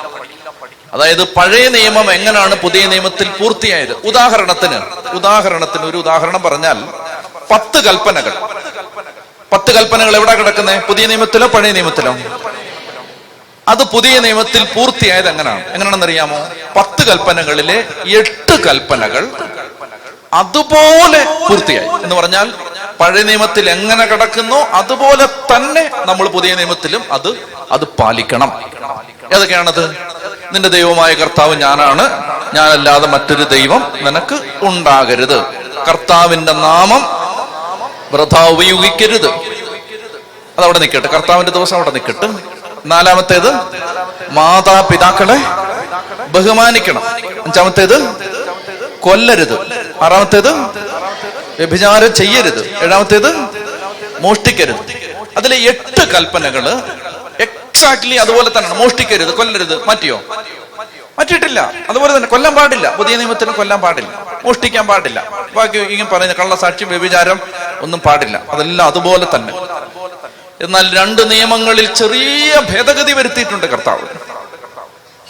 എന്താണ് ഒരു നിയമം? 1-ാമത്തെ കൽപ്പനയുടെ 2-ാം ഭാഗത്ത് നിങ്ങൾ ഒരു രൂപവും ഉണ്ടാക്കരുത്. പഴയ നിയമത്തിലെ 10 കൽപ്പനകളിലെ 1-ാം പ്രമാണത്തിന്റെ 2-ാം ഭാഗത്ത് പറയുന്നുണ്ട്, നിങ്ങൾ ഭൂമിയിലോ കരയിലോ കടലിലോ കടലിനടിയിലോ ഉള്ള ഒന്നിന്റെ സാദൃശ്യത്തിൽ ഒരു വിഗ്രഹവും ഉണ്ടാക്കരുത്. നിയമാവർത്തന പുസ്തകത്തിൽ അതിനെക്കുറിച്ച് കർത്താവ് പറയും, ഹോറേബിൽ അഗ്നിയുടെ മധ്യേ പ്രത്യക്ഷപ്പെട്ടപ്പോൾ, ദൈവം നിങ്ങൾക്ക് പ്രത്യക്ഷപ്പെട്ടപ്പോൾ നിങ്ങൾ ഒരു രൂപവും കണ്ടിട്ടില്ല, അതുകൊണ്ട് ഒരു രൂപം ഉണ്ടാക്കരുത്. എന്നാൽ പുതിയ നിയമത്തിൽ അതിന് ഭേദഗതി വന്നു. എന്തുകൊണ്ട്? പഴയ നിയമത്തിലെ ജനത ദൈവത്തിന്റെ രൂപം കണ്ടിട്ടില്ല. പുതിയ നിയമ ജനത ദൈവത്തിന്റെ രൂപം കണ്ടിട്ടില്ലേ? കണ്ടിട്ടുണ്ട്. അതുകൊണ്ട് കണ്ടിട്ടുള്ളവർ രൂപമുണ്ടാക്കാൻ നിക്കായിൽ കൂടിയ സുനഹദോസ് തീരുമാനിച്ചു, സഭയിൽ രൂപങ്ങൾ ഉണ്ടാക്കുന്നത് തെറ്റില്ല എന്ന് പഠിപ്പിച്ചു. ഇതിനെ പൂർത്തിയാക്കിയതാണ് പരിശുദ്ധാത്മാവ്. സഭയിലൂടെ അത് പൂർത്തിയാക്കി. യോഹന്നാൻ പറയുന്നുണ്ട്, 1 യോഹന്നാൻ 1-ൽ, ഞങ്ങൾ കണ്ണുകൊണ്ട് കണ്ടതും കാതുകൊണ്ട് കേട്ടതും കൈകൊണ്ട് തൊട്ടതുമായ ജീവന്റെ വചനം. പഴയ നിയമത്തിൽ കണ്ടിട്ടില്ല, അതുകൊണ്ട് രൂപം ഉണ്ടാക്കരുത്. പുതിയ നിയമത്തിൽ കണ്ടിട്ടുണ്ട്, അതിന് ഭേദഗതി വന്നിട്ടുണ്ട്. അടുത്തത് 3-ാമത്തെ കൽപ്പന എന്താണ്? പഴയ നിയമത്തിൽ എങ്ങനെ 3-ാമത്തെ കൽപ്പന പറഞ്ഞിരുന്നത്? സാബത്ത് ആചരിക്കണം. സാബത്ത് എന്ന് പറഞ്ഞാൽ ശനിയാഴ്ച ദിവസം. പുതിയ നിയമത്തിൽ അതിന് ഭേദഗതി വന്നു. യേശു ഉയർത്തെഴുന്നേറ്റത് ഞായറാഴ്ചയാണ്. അപ്പസ്തോലന്മാർ അവരുടെ സഭായോഗങ്ങൾ കൂടിയിരുന്നത് ഞായറാഴ്ചയാണ്. കർത്താവിന്റെ ദിവസം എന്ന് അപ്പസ്തോലന്മാർ വിളിച്ചത് ഞായറാഴ്ചയാണ്. അതുകൊണ്ട് പഴയ നിയമത്തിലെ ശനിയാഴ്ച ആചരണം പുതിയ നിയമത്തിൽ ഭേദഗതി ചെയ്യപ്പെട്ട് ഞായറാഴ്ച ആചരണമായി മാറി. മനസ്സിലാവുന്നുണ്ടോ? ഇങ്ങനെ നിയമങ്ങൾ കർത്താവ് പൂർത്തിയാക്കിയിട്ടുണ്ട്. ഇത് പഠിച്ചില്ലെങ്കിൽ പഴയ നിയമത്തിലെ വാക്യവും കൊണ്ട് വരും ഓരോരുത്തരും. ചെത്തി പറഞ്ഞേ ഹല്ലേലൂയാ. അതുകൊണ്ടാണ് ഇത്. വേറൊരു ഉദാഹരണം ഞാൻ പറയാം. നിയമാവർത്തനം 25:4 നിയമാവർത്തനം 25:4 പറയുന്നുണ്ട്, ധാന്യം മെതിക്കുന്ന കാളയുടെ വായ മൂടിക്കെട്ടരുത്. ധാന്യം മെതിക്കുന്ന കാളയുടെ വായ മൂടിക്കെട്ടാൻ പാടില്ല. ഇത് പഴയ നിയമത്തിലെ ഒരു നിയമമാണ്. പുതിയ നിയമത്തിൽ 2 കൊരിന്തോസ് 9-ാം അധ്യായം 9-ാം വാക്യത്തിൽ പൗലോസ് ശ്ലീഹ ഈ നിയമം പൂർത്തിയായത് എങ്ങനാണെന്ന് പറയുന്നുണ്ട്. ഈ നിയമം പൂർത്തിയായത് എങ്ങനെയാണെന്ന് പറയുന്നുണ്ട്. 2 കൊരിന്തോസ് 9-ാം അധ്യായത്തിൽ എന്താണ് 9 മുതലുള്ള വാക്യങ്ങൾ വായിച്ചേ.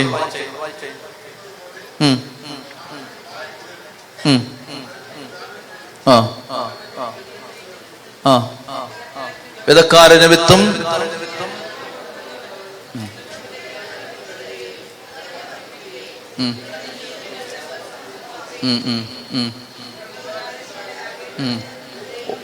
മതി നിങ്ങൾ വായിച്ചത് എനിക്ക് വളരെ ഇഷ്ടപ്പെട്ടു. അതുകൊണ്ട് നിങ്ങൾ 1 കൊരിന്തോസ് 9-ാം അധ്യായം 9-ാം വാക്യം വായിക്കാം.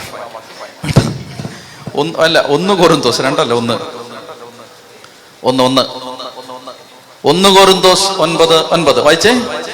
എന്തെന്നാൽ മോശയുടെ നിയമത്തിൽ എഴുതിയിരിക്കുന്നു, ധാന്യം വധിക്കുന്ന കാളയുടെ വായ നിങ്ങൾ മൂടിക്കെട്ടരുത്. കാളയുടെ കാര്യത്തിലാണോ ദൈവത്തിന് ശ്രദ്ധ? അവിടുന്ന് സംസാരിക്കുന്നത് അത്രയും നമുക്ക് വേണ്ടിയല്ലേ? ഒഴുകുന്നവൻ പ്രതിഫലേച്ഛയോടും മെതിക്കുന്നവൻ ഓഹരി ലഭിക്കുമെന്ന പ്രതീക്ഷയോടും കൂടെ ജോലി ചെയ്യുന്നതിന് നമുക്ക് വേണ്ടി ഇത് എഴുതപ്പെട്ടിരിക്കുന്നു എന്ന് പറഞ്ഞാൽ അതിന്റെ അർത്ഥം എന്തെന്നറിയാമോ? സുവിശേഷ ജോലി ചെയ്യുന്നവന് നിങ്ങൾ പൈസ കൊടുക്കണം, അതാണ് അതിന്റെ അർത്ഥം. താഴോട്ട് വായിച്ചാൽ മതി, മനസ്സിലായി? ഇവിടെ വന്നിട്ട് വെറുതെ അങ്ങനല്ല. അതായത് ഇത് കർത്താവ് പറയാണ്, നിങ്ങൾക്ക് ആത്മീയ കാര്യങ്ങൾ പറഞ്ഞു തരുന്നവർക്ക് നിങ്ങൾ പേ ചെയ്യണം, അതാണ് ഇതിന്റെ അർത്ഥം. താഴോട്ട് വായിച്ചാൽ മതി. ദേവാലയ ജോലിക്കാർക്കുള്ള ഭക്ഷണം ദേവാലയത്തിൽ നിന്നാണെന്നും അൾത്താര ശുശ്രൂഷകർ ബലിവസ്തുക്കളുടെ പങ്ക് പറ്റുന്നെന്നും നിങ്ങൾ അറിയുന്നില്ലേ? അതുകൊണ്ട് സുവിശേഷ പ്രഘോഷകർ സുവിശേഷം കൊണ്ട് തന്നെ ഉപജീവനം കഴിക്കണമെന്ന് കർത്താവ് കൽപ്പിച്ചിരിക്കുന്നു. ഞാനിതൊന്നും ഉപയോഗപ്പെടുത്തിയിട്ടില്ല. പൗലോസ് പറയുകയാണ്, അതായത് ധാന്യം മെതിക്കുന്ന കാളയുടെ വായ് മൂടിക്കെട്ടരുത്. പഴയ നിയമത്തിലെ നിയമമാണ്. ഇനി കാളയുടെ വായിൽ മറ്റേ മറ്റേ സാധനം വെക്കണം എന്നാണോ അതിന് പറയുന്നത്? അല്ല, മറിച്ച് ദൈവവേല ചെയ്യുന്നവന് കൂലി കൊടുക്കണം. അപ്പൊ കണ്ടോ, അത് പൂർത്തിയായത് കണ്ടോ? മനസ്സിലാവുന്നോ? ഇങ്ങനെ എല്ലാ നിയമങ്ങളും പുതിയ നിയമത്തിൽ പൂർത്തിയായിട്ടുണ്ട്. അതുകൊണ്ട് ഈ നിയമങ്ങൾ വായിക്കുമ്പോൾ ചില നിയമങ്ങൾ നമുക്ക് ബാധകമല്ല. ഉദാഹരണത്തിന്, പന്നിയെ തിന്നാമോ, മുയലിനെ തിന്നാമോ? പഴയ നിയമം എന്ത് പറയുന്നു? തിന്നാൻ പാടില്ല. എന്നാൽ നമ്മൾ വായിക്കുന്നുണ്ട് അപ്പസ്തോല പ്രവർത്തനം 9-ാം അധ്യായത്തിലും 10-ാം അധ്യായത്തിലും നമ്മൾ വായിക്കുന്നുണ്ട്, പത്രോസ് ശ്ലീഹ പ്രാർത്ഥിച്ചുകൊണ്ടിരിക്കുന്ന സമയത്ത് സ്വർഗത്തിൽ നിന്ന് വലിയ ഒരു പാത്രം നിറയെ എല്ലാത്തരം പന്നിയും മുയലും എല്ലാം വന്ന് ഇറങ്ങി. അപ്പൊ പത്രോസ് പറഞ്ഞു, തിന്നാൻ പാടില്ല, മോശയുടെ നിയമത്തിലുണ്ട്. കർത്താവ് പറഞ്ഞു, ഞാൻ വിശുദ്ധീകരിച്ചിരിക്കുന്നതിന് നിനക്ക് ഭക്ഷിക്കാം എന്ന് പറഞ്ഞാൽ പുതിയ നിയമ വിശ്വാസിക്ക് എന്തും ഭക്ഷിക്കാം. മനസ്സിലായോ? അവനവന്റെ ആരോഗ്യം നോക്കണമെന്നേ ഉള്ളൂ, എന്തും ഭക്ഷിക്കാം. ചൊല്ലി പറഞ്ഞേ ഹല്ലേലൂയാ. ഹല്ലേലൂയാ. ഇനി മറ്റൊന്ന്, നമ്മൾ ഈ പുസ്തകത്തിൽ നിന്ന് പഠിക്കുന്ന മറ്റൊരു കാര്യം ഇതാണ്, ദൈവത്തിന്റെ പരിശുദ്ധി. ഒരു 4 കാര്യങ്ങളൂടെ നിങ്ങൾ ശ്രദ്ധിക്കണം. ഇത് ഈ ജനറൽ പ്രിൻസിപ്പിൾസ് ഞാൻ പറയുന്നത് എന്തിനാന്ന് വെച്ചാൽ, ഇനി ഇത് പറഞ്ഞു കഴിഞ്ഞാൽ എനിക്ക് വേഗത്തിൽ പോകാൻ പറ്റും, അല്ലെങ്കിൽ നമ്മളിങ്ങനെ തട്ടി ഇവിടെ കിടക്കും. അതുകൊണ്ടാണ് ഇത് ശ്രദ്ധിച്ചിരിക്കണം. പ്രിൻസിപ്പിൾസ് ആണ്, ഇതൊന്ന് മനസ്സിൽ വെച്ചിരുന്നാൽ മതി. അതായത് ഒന്നാമത്തേത് ദൈവത്തിന്റെ പരിശുദ്ധി. ഈ പുസ്തകം മുഴുവൻ വായിച്ചു തീരുമ്പോൾ, 27 അധ്യായങ്ങൾ വായിച്ചു തീരുമ്പോ എന്താ ഇതിനകത്ത് ആവർത്തിച്ച് കാണുന്നത്? ദൈവം പരിശുദ്ധനാണ്, ദൈവം പരിശുദ്ധനാണ്, ദൈവം പരിശുദ്ധനാണ്, ദൈവം പരിശുദ്ധനാണ്. ഹെബ്രായ ലേഖനം 12-ാം അധ്യായം 28-29 എടുത്ത് വായിക്കേണ്ട വചനമാണിത്. ഹെബ്രായർ 12-ാം അധ്യായം 28-ഉം 29-ഉം. ഹെബ്രായർ 12:28-29 പെട്ടെന്ന് എടുക്ക. ഹെബ്രായർ 12:28-29 വായിച്ചേ. സുസ്ഥിരമായൊരു രാജ്യം ലഭിച്ചതിൽ നമുക്ക് നന്ദിയുള്ളവരായിരിക്കാം. അങ്ങനെ ദൈവത്തിന് സ്വീകാര്യമായ ആരാധന ഭയഭക്തി ആദരങ്ങളോടെ നമുക്ക് അർപ്പിക്കാം. നമ്മുടെ ദൈവം ദഹിപ്പിക്കുന്ന അഗ്നിയാണ്. ഒന്നുകൂടെ വായിച്ചേ. നമ്മുടെ ദൈവം. നിങ്ങൾ ഉറങ്ങുവാണോ? നമ്മുടെ ദൈവം പോരാലോ, നമ്മുടെ ദൈവം അതായത് ദൈവം പരിശുദ്ധനാണ്. ഒന്നാമത്തെ കാര്യം, ഈ പുസ്തകം വായിക്കുമ്പോൾ നമ്മുടെ ഈ കാലഘട്ടത്തിന് വേണ്ട വലിയ ഒരു സുവിശേഷം കിട്ടും. എന്തെന്നറിയാമോ? നമ്മൾ ഈ പരിശുദ്ധനായ ദൈവത്തെ അലംഭാവത്തോടെ, ഗൗരവമില്ലാതെ, ഒരുക്കമില്ലാതെ, പ്രാർത്ഥനയില്ലാതെ, വിശുദ്ധിയില്ലാതെ ദൈവത്തെ ഒരു സാധാരണ സംഭവത്തെ സമീപിക്കുന്നത് പോലെ ദൈവത്തെ സമീപിക്കുന്ന ഈ കാലഘട്ടത്തിന്റെ തിന്മയ്ക്കെതിരെ ശബ്ദമുയർത്തുന്ന പുസ്തകമാണ് ലേവ്യരുടെ പുസ്തകം. നീ വിചാരിക്കുന്ന പോലല്ല, തോളെ കൈയിട്ട് അളിയാന്ന് വിളിക്കാൻ പറ്റുന്നവനല്ല. ദൈവം പരിശുദ്ധനാണ്. മനസ്സിലായോ? അതുകൊണ്ടാണ് ദൈവം പിതാവായ ദൈവത്തെ അപ്പാന്ന് വിളിക്കാൻ പഠിപ്പിച്ചപ്പോ കർത്താവ് ഒരു കാര്യം പ്രത്യേകം ശ്രദ്ധിച്ചു. സ്വർഗസ്ഥനായ ഞങ്ങളുടെ അപ്പ. വഴിയെ നടക്കുന്ന ഞങ്ങളുടെ അപ്പ എന്നാണോ? ഞങ്ങൾ തോളെ കൈയിട്ട് ഇടയ്ക്കിടയ്ക്ക് അളിയാന്ന് വിളിക്കുന്ന ഞങ്ങളുടെ അപ്പ അങ്ങനാണോ? അല്ല, മറിച്ച് സ്വർഗസ്ഥന എന്ന് പറഞ്ഞാൽ ദൈവത്തെ ദൈവമായിട്ട് മറന്നു പോകരുത്. പിതാവെന്നൊക്കെ വിളിക്കുന്ന, അപ്പാന്നാ വിളിക്കുന്നത്, പക്ഷെ അപ്പോഴും ദൈവം സ്വർഗസ്ഥനാണ് എന്ന് പറഞ്ഞ ഈ ഭൂമിയുമായിട്ട് അതിനെ ഇങ്ങനെ ഒത്തു കൊണ്ടുപോകരുത്. ദൈവം പരിശുദ്ധനാണ്. അതുകൊണ്ട് പൗലോസ്ലീഹ പറയുകയാണ്, ദൈവത്തിന് സ്വീകാര്യമായ ആരാധന ഉഴപ്പി, താല്പര്യമില്ലാതെ, ഒരുക്കമില്ലാതെ, വിശുദ്ധിയില്ലാതെ നമുക്ക് അർപ്പിക്കാം. ആണോ? ഭയഭക്തി ആദരങ്ങളോടെ നമുക്ക് അർപ്പിക്കാം. ദൈവത്തിന് സ്വീകാര്യമായ ആരാധന ഭയഭക്തി. ബിസ്ക്കറ്റ് ചവച്ചോണ്ട് പോകുന്ന പോലെ വിസ്തുർവാനമായിട്ട് ചവച്ചോണ്ട് പോകരുത്. മനസ്സിലാവുന്നുണ്ടോ? ചവച്ചാൽ ഈശോയ്ക്ക് നോത്തൊന്നുമില്ല. അങ്ങനെയൊക്കെ പഠിപ്പിക്കുന്നവരുണ്ട്. അങ്ങനൊന്നും അതൊന്നുമില്ല. ഈശോയ്ക്ക് നോത്തൊന്നുമില്ല ഇങ്ങനെ ചവയ്ക്കുമ്പോഴേ. പക്ഷെ ബിസ്ക്കറ്റ് തിന്നുന്ന പോലല്ല ഇത് വാങ്ങിച്ചോണ്ട് പോകേണ്ടത്.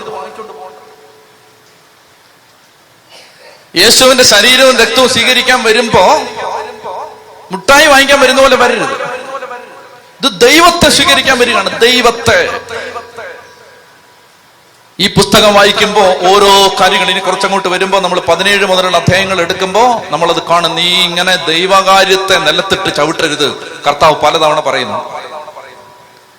ലേവ്യരുടെ പുസ്തകത്തിലെ ഈ നിയമങ്ങളെല്ലാം വായിച്ചു കഴിയുമ്പോൾ, ഈ പുസ്തകം 27 അധ്യായങ്ങൾ വായിച്ചു കഴിയുമ്പോൾ വായനക്കാരന്റെ ഹൃദയത്തിൽ അവശേഷിക്കുന്ന ഒന്നാമത്തെ ഒരു ഭാവം ഇതാണ്: എന്റെ ദൈവം പരിശുദ്ധനാണ്. A holy holy almighty lord. ദൈവമേ നീ പരിശുദ്ധനാകുന്നു. കുർബാന ചൊല്ലത്തില്ലേ? ദൈവമേ നീ പരിശുദ്ധനാകുന്നു. മനസ്സിലാവുന്നുണ്ടോ? അശുദ്ധമായതൊന്നും അവന്റെ സന്നിധിയിൽ പ്രവേശിക്കരുത്. തലേന്ന് രാത്രി മുഴുവൻ അശ്ലീല സിനിമയും കണ്ട് എല്ലാ തോന്നിയാസവും ചെയ്തിട്ട് പിറ്റേന്ന് രാവിലെ വന്ന് മാനവും മര്യാദയില്ലാതെ വിശുദ്ധ കുർബാന സ്വീകരിക്കരുത്. Nothing unclean should enter his presence. Nothing unclean. അശുദ്ധി ദൈവസന്നിധിയിൽ പ്രവേശിക്കരുത്. പറഞ്ഞില്ലേ അച്ഛൻ അംബ്രോസ്? തെയോഡോഷ്യസ് ചക്രവർത്തി വന്ന് നിന്നപ്പോ പറഞ്ഞു, മര്യാദയ്ക്ക് അവിടെ നിൽക്കാൻ പറഞ്ഞു. ആളുകളെ കൊന്നിട്ട് നല്ല വേഷം ഇട്ടിങ്ങി വന്നിരിക്കുകയാണെന്ന് ചോദിച്ചു. പ്രായശ്ചിത്തം ചെയ്യണമെന്ന് പറഞ്ഞു. Nothing unclean should enter his presence. ദൈവം പരിശുദ്ധനാണ്. അതുകൊണ്ട് എന്താ വെച്ചാൽ ചുമ്മാ അതിലേതിലേ നടന്നിട്ട് ഓടി വെപ്രാളപ്പെട്ട് വേർത്ത് കുളിച്ച് നാശമായി അങ്ങനെ വന്നിട്ട് പിന്നെയും പോയി നാക്ക് നീട്ടി. ഇതിനൊക്കെ ഒരു ഡക്കറം വേണ്ടേ? ഇതിനൊക്കെ ഒരു ഒരുക്കം വേണ്ടേ? അപ്പോ ദൈവകാര്യത്തിന്, ദൈവത്തിന്റെ പരിശുദ്ധിക്ക് ഒരു വില കൊടുക്കണ്ടേ? കുർബാനയുടെ സമയത്ത് മുഴുവൻ സമയം ഇരുന്ന് ഉറങ്ങിയിട്ട് ഓടി വന്ന് ബിസ്ക്കറ്റ്. ഹൃദയം തുറന്ന് ഹല്ലേലൂയ ഹല്ലേലൂയ. അതായത് ഈ പുസ്തകം പഠിക്കേണ്ട എന്തിനെന്നറിയാമോ? ഇതിങ്ങനെ വായിച്ച് വരുമ്പോ പൗലോസ്ലീഹയ്ക്ക് എവിടുന്ന് കിട്ടിയത്? നമ്മുടെ ദൈവം ദഹിപ്പിക്കുന്ന അഗ്നിയാണ്. എവിടുന്ന് കിട്ടിയത്? ലേവ്യരുടെ പുസ്തകം. നമ്മുടെ ദൈവം ദഹിപ്പിക്കുന്ന അഗ്നിയാണ്. അശുദ്ധമായതൊന്നും അവന്റെ സന്നിധി. അതാണ് ഈ ശുദ്ധവും അശുദ്ധവും നമ്മൾ പറയാൻ പോകുന്നത്, പഠിക്കാൻ പോകുന്നത്. അതുകൊണ്ടാണ് ശുദ്ധവും അശുദ്ധവും.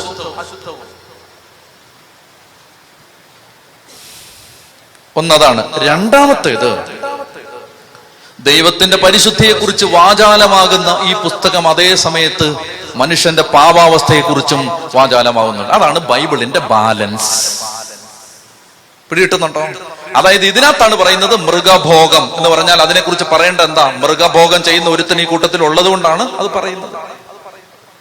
ആനിമൽ സെക്സിനെ കുറിച്ച് ഈ പുസ്തകത്തിൽ പറയേണ്ടത് എന്താ? വേദപാഠത്തിന് ഈ പുസ്തകം പഠിപ്പിക്കാൻ കൊള്ളാവോ? കൊള്ളത്തില്ല. പിള്ളേർക്ക് ഒത്തിരി ഡൗട്ട് വരും. കാരണം എന്താണ്? ഇതൊരു അഡൽട്ട് ബുക്കാണ് ലേവ്യരുടെ പുസ്തകം. കാരണം അതിനകത്ത് മനുഷ്യന് സംഭവിക്കുന്ന പാപത്തിന്റെ അങ്ങേയറ്റത്തെ കുറിച്ച് പറയുന്നുണ്ട്.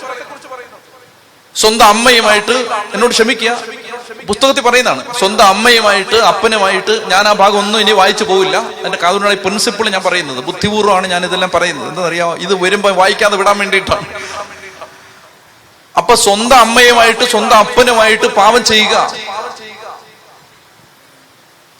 അതും ഈ പുസ്തകത്തിൽ പറഞ്ഞിട്ടുണ്ട്. അതിനുള്ള ശിക്ഷ പറഞ്ഞിട്ടുണ്ട്. എന്തുകൊണ്ടാണ് പറഞ്ഞത്? അങ്ങനെ ചെയ്യുന്ന ആ സ്വാധീനമുള്ളവര് മനുഷ്യരുടെ ഇടയിൽ ഉണ്ടെന്നും പരിശുദ്ധനായ ദൈവത്തിന് അറിയാം. ഇതാണ് ബൈബിളിന്റെ ബാലൻസ്. പിടിയിട്ടുന്നുണ്ടോ? അപ്പൊ അങ്ങനെ ഒരു തെറ്റ് വന്നവൻ എന്താണ് പാപപരിഹാരം? മനസ്സിലാവുന്നുണ്ടോ? ഇതാണ് ബൈബിളിന്റെ ബാലൻസ് എന്ന് പറഞ്ഞാൽ ബൈബിൾ ഒരു വഴിക്ക് മാത്രം ആളുകളെ കൊണ്ടുവന്ന പുസ്തകമല്ല. ദൈവം ഭയങ്കര പരിശുദ്ധനാണ് എന്ന് പറഞ്ഞിട്ട് മനുഷ്യന്റെ അവസ്ഥ ദൈവത്തിന് അറിയാം, മനുഷ്യന്റെ പാപാവസ്ഥ ദൈവത്തിന് അറിയാം. ഭരണദീത്തായോട് ഈശോ പറഞ്ഞ പോലെ പാപം ചെയ്യുന്നവരല്ല പാപികൾ, പിന്നെ ആരാണ്? പാപത്തെ സ്നേഹിക്കുന്നവരാണ് പാപികൾ. പാപം ചെയ്യുന്നവരല്ല പാപികൾ, പാപത്തെ സ്നേഹിക്കുന്നവരാണ്. ദൈവം പരിശുദ്ധനാണ്, എന്നാൽ മനുഷ്യൻ പാപാവസ്ഥയിലാണ്. മനുഷ്യൻ പാപത്തോടെയാണ് പിറന്നത്. 51 സങ്കീർത്തനം, എന്റെ അമ്മയുടെ ഉദരത്തിൽ പിറന്നപ്പോഴേ ഞാൻ പാപിയാണ്. അപ്പൊ ഈ ഒരു കാര്യം, ഈ ലെവൽ ഈ പുസ്തകം കീപ്പ് ചെയ്യുന്നുണ്ട്. മനുഷ്യന്റെ പാപ സ്വഭാവം ദൈവത്തിന് ഇത് മനസ്സിലാവും. ദൈവം ഇത് മനസ്സിലാക്കുന്നുണ്ട്. നമ്മുടെ പാപത്തിലേക്കുള്ള ചായ്വ് ദൈവത്തിന് അറിയാം.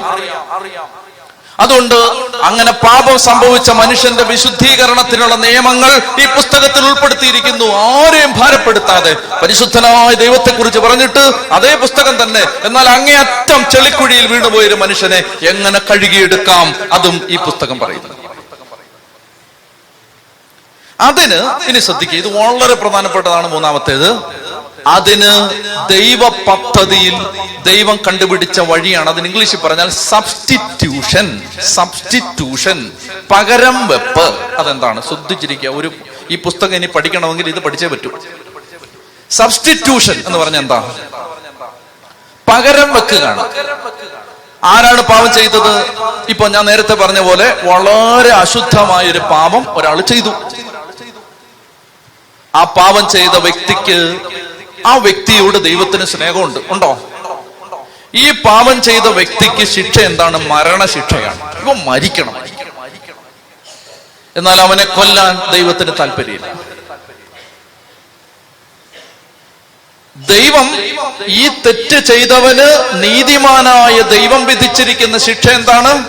മരണശിക്ഷ. എന്നാൽ ഈ ദൈവത്തിന്റെ മക്കളാണ് ഈ തെറ്റ് ചെയ്തിരിക്കുന്നത്, മക്കളാണ് തെറ്റ് ചെയ്തത് എന്നുള്ളത് കൊണ്ട് ആ ദൈവത്തിന് മക്കളെ ശിക്ഷിക്കാൻ താല്പര്യമില്ല. കാരുണ്യവാനായ ദൈവം മക്കളെ ശിക്ഷിക്കാൻ ആഗ്രഹിക്കുന്നില്ല. ഈ പുസ്തകം മുതലാണ് ഇതിന് ഡെവലപ്പ് ചെയ്ത് വരുന്നത് ഈ ചിന്ത. അതായത് നീതിമാനായ ദൈവം പറഞ്ഞു ഇതിന് ശിക്ഷ മരണശിക്ഷയാണ്, എന്നാൽ കാരുണ്യവാനായ ദൈവം, ഒരേ ദൈവത്തിന്റെ രണ്ട് ഭാവമാണത്. കാരുണ്യവാനായ ദൈവം പറയുന്നു എന്റെ മക്കളെ എങ്ങനെ ഞാൻ ശിക്ഷിക്കും? അതുകൊണ്ട് ദൈവം പറഞ്ഞു, മോനെ, ഈ തെറ്റ് ചെയ്തവനെ നീ വിഷമിക്കണ്ടടാ, നീ ഒരാടിനെ കൊണ്ടുവന്നിട്ട് ആ ആടിന്റെ തലയില് നിന്റെ കൈ വെച്ചിട്ട് നിന്റെ പാപം മുഴുവൻ ആ ആടിന്റെ മേൽ ചുമത്തിയിട്ട് അതിനെ അങ്ങ് ബലിയർപ്പിക്കുക. മനസ്സിലാവുന്നോ? ഇതാണ് യേശുവിന്റെ കുരിശുമരണത്തിന്റെ അർത്ഥം. ഈ ചിന്തയിലേക്ക് ഈ പുസ്തകം നമ്മളെ പതുക്കെ പതുക്കെ പതുക്കെ പതുക്കെ വളർത്തിക്കൊണ്ട് വരികയാണ്. നമ്മൾ 16 അധ്യായത്തിലാണ് അത് കാണാൻ പോകുന്നത് ശരിക്കും. അപ്പൊ ഈ ചിന്തയിലേക്ക്, നമുക്ക് പാപം ചെയ്ത മനുഷ്യന് അവന്റെ തെറ്റിന് ദൈവം വിധിച്ചിരിക്കുന്ന ശിക്ഷ മരണശിക്ഷയാണ്, എന്നാൽ കാരുണ്യവാനായ ദൈവം അവനെ കൊല്ലാൻ ആഗ്രഹിക്കുന്നില്ല. ഉദാഹരണത്തിന്, അപ്പനെയോ അമ്മയെയോ ഒരുത്തൻ അടിച്ചാൽ അവന് വധശിക്ഷയാണ്. ഇന്ന് അങ്ങനെയാണെങ്കിൽ ധ്യാനകേന്ദ്രത്തിലൊക്കെ വളരെ ആള് കുറവായിരിക്കും, കാരണം എല്ലാവരും മരിച്ചു പോയിട്ടുണ്ടാവും. മാതാവിനെ പിതാവിനെ അധിക്ഷേപിക്കുന്നവന്റെ ശിക്ഷ എന്താണ്? മരണശിക്ഷ. എന്ന് പറഞ്ഞാൽ അത്രയ്ക്ക് സീരിയസ് ആണത്. ചെറുതാണോ അത്? ജന്മം നൽകിയ അപ്പനെ, ജന്മം നൽകിയ അമ്മയെ അധിക്ഷേപിക്കുന്നത് ചെറിയ കാര്യമാണോ? പഴയ നിയമാണെന്ന് പറഞ്ഞ് കിണിച്ചോണ്ടിരിക്കല്ലേ? ചെറിയ കാര്യമല്ലത്, ചെറിയ കാര്യമല്ല. ഇന്നത് ചെറിയ കാര്യമായിട്ട് നമുക്ക് തോന്നുന്നത് എന്തെന്നറിയാമോ? കുമ്പസാര കൂട്ടി മുട്ടുകുത്തിയിട്ട് അപ്പനെ അടിച്ചായിരുന്നു എന്ന് പറയുമ്പോൾ, സാരമില്ലട മോനെ, 3 സ്വർഗസ്ഥനായ പിതാവേ എന്ന് പറഞ്ഞ് വിടുന്നോണ്ടാണ് ഇന്ന് അതിന്റെ സീരിയസ്. മറ്റേ ഉണ്ടല്ലോ, പഴയ നിയമത്തിൽ എഴുതിയ നീ ചത്തേനെ. എന്തുകൊണ്ടാണ് നീ ചാവാത്തത്? ചാവണ്ട നിന്റെ പാപം ഒരു കുഞ്ഞാടിന്റെ മേൽ പകരപ്പെട്ടു. ആ കുഞ്ഞാട് നിനക്ക് പകരം മരിച്ചു. ആ കുഞ്ഞാട് നിനക്ക് പകരം മരിച്ചു. അങ്ങനെ നീ ഫ്രീ ആയി. ഇതാണ് ഈ പുസ്തകം പറയുന്നത്. ചൊല്ലി പറഞ്ഞേ ഹല്ലേലൂയ, ഹല്ലേലൂയ. യേശുക്രിസ്തുവിനെ പരിചയപ്പെടുത്തുകയാണ് ഈ പുസ്തകം. അതുകൊണ്ടാണ് ഇതിലെ ഓരോ വരിയിലും യേശു ഉണ്ടെന്ന് ഞാൻ പറഞ്ഞത്. ഓരോ വരിയിൽ നിന്ന് നമുക്ക് യേശുവിനെ ഇങ്ങനെ പൊക്കി പൊക്കി എടുക്കാം. ഓരോ വരിയിലും യേശുവുണ്ട്. അപ്പോൾ അങ്ങനെ മൂന്നാമത്തെ കാര്യം എന്താണ്? നാലാമത്തേത്, ജീവിതത്തിന്റെ എല്ലാ മേഖലകളെ കുറിച്ചും ദൈവത്തിന് കരുതലുണ്ടെന്നും ഈ പുസ്തകം പറയുന്നു. എന്തൊക്കെയാണ് ഈ പുസ്തകത്തിലെ ഒരു നിയമം? എങ്ങനെയാണ്? നീ ഇങ്ങനെ അടുക്കള പാത്രം വെച്ചിരിക്കുന്നു, ഒരു പല്ലി വന്ന ആ പാത്രത്തിൽ വീണു, അപ്പൊ എന്ത് ചെയ്യണം? ആ പാത്രം ഉടച്ചു കളയണം. 2 ദിവസത്തേക്ക് അവിടെ അശുദ്ധമായിരിക്കും. എടാ, അടുക്കള പല്ലി വീണതിനെ കുറിച്ച് വേദപുസ്തകം പറയേണ്ട കാര്യമുണ്ടോ? മനസ്സിലാവുന്നുണ്ടോ? ദൈവത്തിന് നിന്റെ ജീവിതത്തിന്റെ എല്ലാ മേഖലകളെ കുറിച്ചും ശ്രദ്ധയുണ്ടെന്ന് പഠിപ്പിക്കുന്ന പുസ്തകമാണിത്. എന്ന് പറഞ്ഞാൽ നീ ഇടേണ്ട ഉടുപ്പിനെ കുറിച്ചും, നീ കഴിക്കേണ്ട ഭക്ഷണത്തെക്കുറിച്ചും, നീ കിടക്കേണ്ട സ്ഥലത്തെക്കുറിച്ചും, ഇനി മാത്രമല്ല സ്ത്രീകൾക്കൊക്കെ ചില ശാരീരിക പ്രത്യേകതകൾ ഉണ്ടാവും, അതിനെക്കുറിച്ച് ഈ പുസ്തകം പറയുന്നുണ്ട്. അത് ആ ഭാഗം വരുമ്പോൾ അതിന്റെ 1-2 കാര്യങ്ങൾ ഞാൻ പറയാം. ചില സംശയങ്ങളൊക്കെ ആളുകൾക്ക് വരാൻ സാധ്യത ഉള്ളതുകൊണ്ട് അത് ഞാൻ ദൂരീകരിച്ച് പോവാം. ഇതൊക്കെ എന്തിനാ ഈ ബൈബിളിൽ പറയുന്നേ എന്ന് നമ്മൾ വിചാരിക്കും. എന്ന് പറഞ്ഞാൽ അതിനെക്കുറിച്ചും ദൈവത്തിന് ശ്രദ്ധയുണ്ട്. പുതിയ നിയമത്തിലേക്ക് വരുമ്പോൾ ആ നിയമങ്ങളൊന്നും ബാധകമല്ല. അതെങ്ങനെയാണെന്ന് ഞാൻ പിന്നീട് പറയാം. പക്ഷേ പഴയ നിയമത്തിൽ അതെല്ലാം എഴുതിയിരിക്കുകയാണ്. നമ്മൾ മനസ്സിലാക്കേണ്ടത്, കൂടാരമടിച്ച് ഒരുമിച്ച് താമസിച്ചിരുന്നൊരു ജനം. നമ്മളെ കൂട്ട് വേറെ വേറെ ഫ്ലാറ്റും വീടും വെച്ച് താമസിച്ചിരുന്നവരാണോ? അല്ല. ഒരു പാളയത്തിനകത്ത് ഒരുമിച്ച് താമസിച്ച ജനം. അതുകൊണ്ടാണ് ഇതെല്ലാം കൃത്യമായിട്ട് പറഞ്ഞിരിക്കുന്നത്. ഇങ്ങനൊരു കാര്യം വന്നാൽ നീ 5 ദിവസത്തേക്ക് മാറിയിരിക്കണം. സ്വകാര്യത ഇല്ലാതിരുന്നൊരു കാലം, മറവും ഒളിവും ഇല്ലാതിരുന്നൊരു കാലം. ആ കാലത്തെ അങ്ങനെ വേണം ഇതിനെ കാണാൻ. അപ്പൊ ആ കാലത്ത് ദൈവം പറയുകയാണ്, ഇങ്ങനൊരു കാര്യം വന്നാൽ നീ 7 ദിവസത്തേക്ക് അശുദ്ധമായിരിക്കും. അല്ല, ഇങ്ങനൊരു കാര്യം സംഭവിച്ചാൽ പുരുഷ നീ 7 ദിവസത്തേക്ക് അശുദ്ധമായിരിക്കും. നിനക്ക് ഒരു തെറ്റ് ചെയ്താൽ, ശരീരത്തിന്റെ ഒരു തെറ്റ് സംഭവിച്ചാൽ നിനക്ക് 7 ദിവസത്തേക്ക് നീ അശുദ്ധനായിരിക്കും. ഇങ്ങനെയൊക്കെ പറഞ്ഞിട്ട് എല്ലാം പറഞ്ഞിരിക്കാം. എന്താണ് അതിന്റെ അർത്ഥം? എന്റെ ജീവിതത്തിന്റെ എല്ലാ കാര്യത്തെക്കുറിച്ചും ദൈവത്തിന് ശ്രദ്ധയുണ്ട്. ഞാൻ പറയുമ്പോൾ നിങ്ങൾ എങ്ങനെ എടുക്കുമെന്ന് എനിക്ക് അറിഞ്ഞൂടാ. ടോയ്ലറ്റിൽ പോകുമ്പോൾ പ്രാർത്ഥിക്കാൻ യഹൂദന്മാർക്കൊരു പ്രാർത്ഥന ഉണ്ടായിരുന്നു. നമ്മളാണെങ്കിലോ ശ്രദ്ധ മാറാതിരിക്കാൻ വേണ്ടി വേണേ ബൈബിളും കൊണ്ട് കയറിക്കളയും. എന്നാല് യഹൂദൻ ആ പ്രാർത്ഥന എങ്ങനെയെന്നറിയാമോ? പറയാൻ എനിക്ക് പരിമിതി ഉണ്ടെങ്കിലും ഞാൻ പറയാം. ദൈവമേ, എല്ലാം വളരെ ഭംഗിയായിട്ട് വർക്ക് ചെയ്യുന്നുണ്ടല്ലോ, ഇതിപ്പോ വർക്ക് ചെയ്തില്ലായിരുന്നെങ്കിൽ എന്നെ അസ്വസ്ഥതയായനെ എന്ന് പറഞ്ഞിട്ട് ആ കാര്യത്തെ അഡ്രസ് ചെയ്തുകൊണ്ടൊരു പ്രാർത്ഥന. ജീവിതത്തിന്റെ എല്ലാ കാര്യത്തെക്കുറിച്ചും എന്റെ കർത്താവിന്റെ ശ്രദ്ധയുണ്ട്. അപ്പൊ നിന്റെ ജോലി കാര്യത്തെക്കുറിച്ച് ശ്രദ്ധയുണ്ടോ? ഉണ്ട്. സങ്കീർത്തനം 115:12 മറക്കരുത്. കർത്താവിന് നിന്നെ കുറിച്ച് വിചാരമുണ്ട്. പറഞ്ഞേ, കർത്താവിന് നിന്നെ കുറിച്ച്. ഈശോ കവർനാമിലെ സെനഗോഗിൽ വന്നിട്ട്, ലൂക്കാ സുവിശേഷം 6-ാം അധ്യായത്തിലാണ്, കവർനാമിലെ സെനഗോഗിൽ വന്ന് പുസ്തകം എടുത്ത് തുറക്കുമ്പോ യെശയ്യാ പ്രവാചകന്റെ പുസ്തകം അവന് നൽകപ്പെട്ടു. യെശയ്യാ പ്രവാചകന്റെ പുസ്തകം അവന് നൽകപ്പെട്ടു.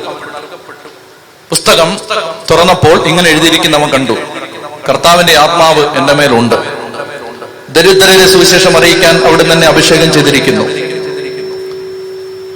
അന്ധർക്ക് കാഴ്ചയും ബധിരർക്ക് കേൾവിയും അടിച്ചമർത്തപ്പെട്ടവർക്ക് സ്വാതന്ത്ര്യവും കർത്താവിന് സ്വീകാര്യമായ മത്സരവും പ്രഖ്യാപിക്കാൻ അവിടുന്ന് തന്നെ അയച്ചിരിക്കുന്നു. പുസ്തകം അടച്ച് ശുശ്രൂഷകനെ ഏൽപ്പിച്ചതിന് ശേഷം അവൻ ഇരുന്ന് ഇപ്രകാരം പറഞ്ഞു, നിങ്ങൾ കേട്ടിരിക്കെ തന്നെ ഈ വചനം നിറവേറിയിരിക്കുന്നു.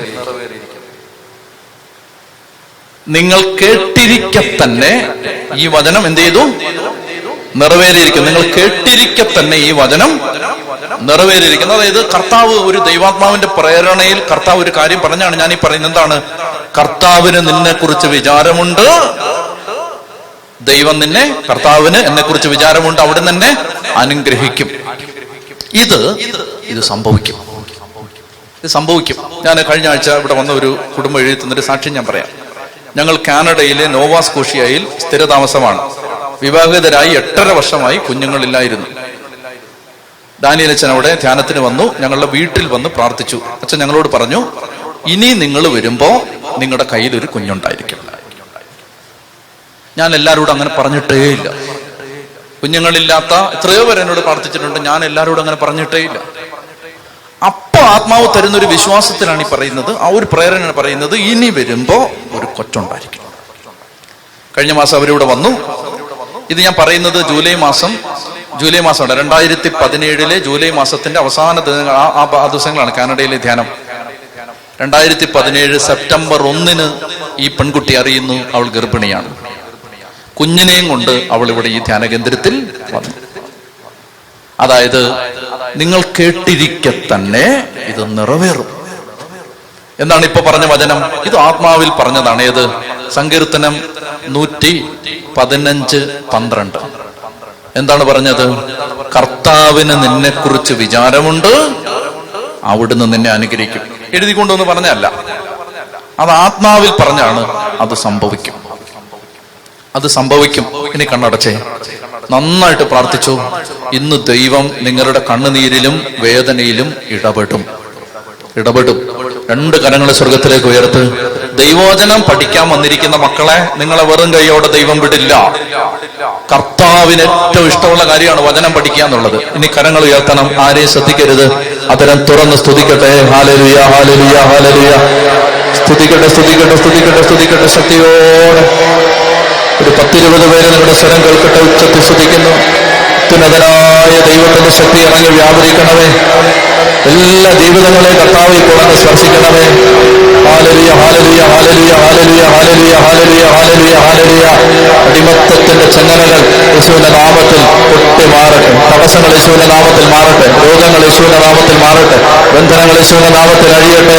കാലതാമസങ്ങൾ യേശുവിന്റെ നാമത്തിൽ മാറട്ടെ. വഴികൾ യേശുവിന്റെ നാമത്തിൽ തുറക്കപ്പെടട്ടെ.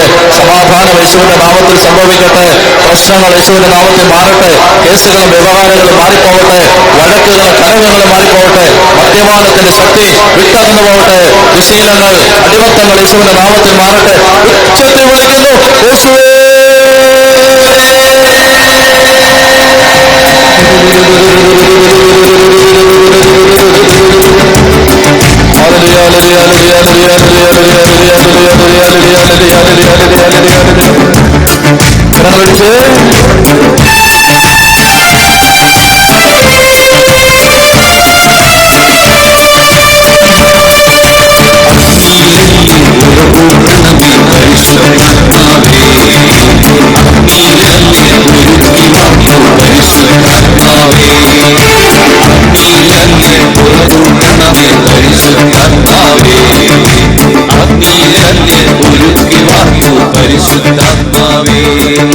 വരദാനങ്ങൾ നൽകൂ പരിശുദ്ധാത്മാവേ. അഭിഷേകം നീ പകരൂ പരിശുദ്ധാത്മാവേ.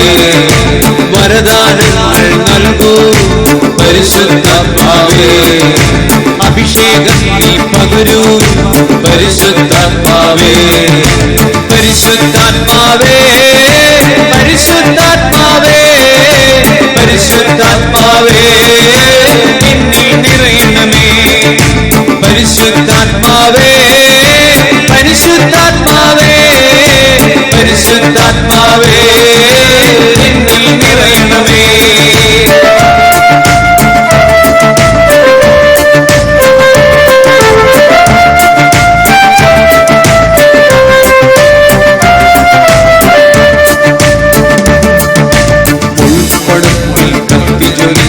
പരിശുദ്ധാത്മാവേ, എന്റെ ഉള്ളിൽ തീയായി മാറൂ പരിശുദ്ധാത്മാവേ.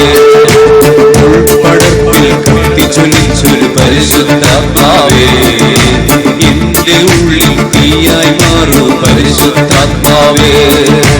അശുദ്ധിയെല്ലാം നീക്കൂ പരിശുദ്ധാത്മാവേ. വിശുദ്ധിയാൽ നിറയ്ക്കൂ പരിശുദ്ധാത്മാവേ. അശുദ്ധിയെല്ലാം നീക്കൂ പരിശുദ്ധാത്മാവേ. വിശുദ്ധിയാൽ നിറയ്ക്കൂ പരിശുദ്ധാത്മാവേ. പരിശുദ്ധാത്മാവേ, പരിശുദ്ധാത്മാവേ, പരിശുദ്ധാത്മാവേ, എന്നിൽ നിറയണമേ.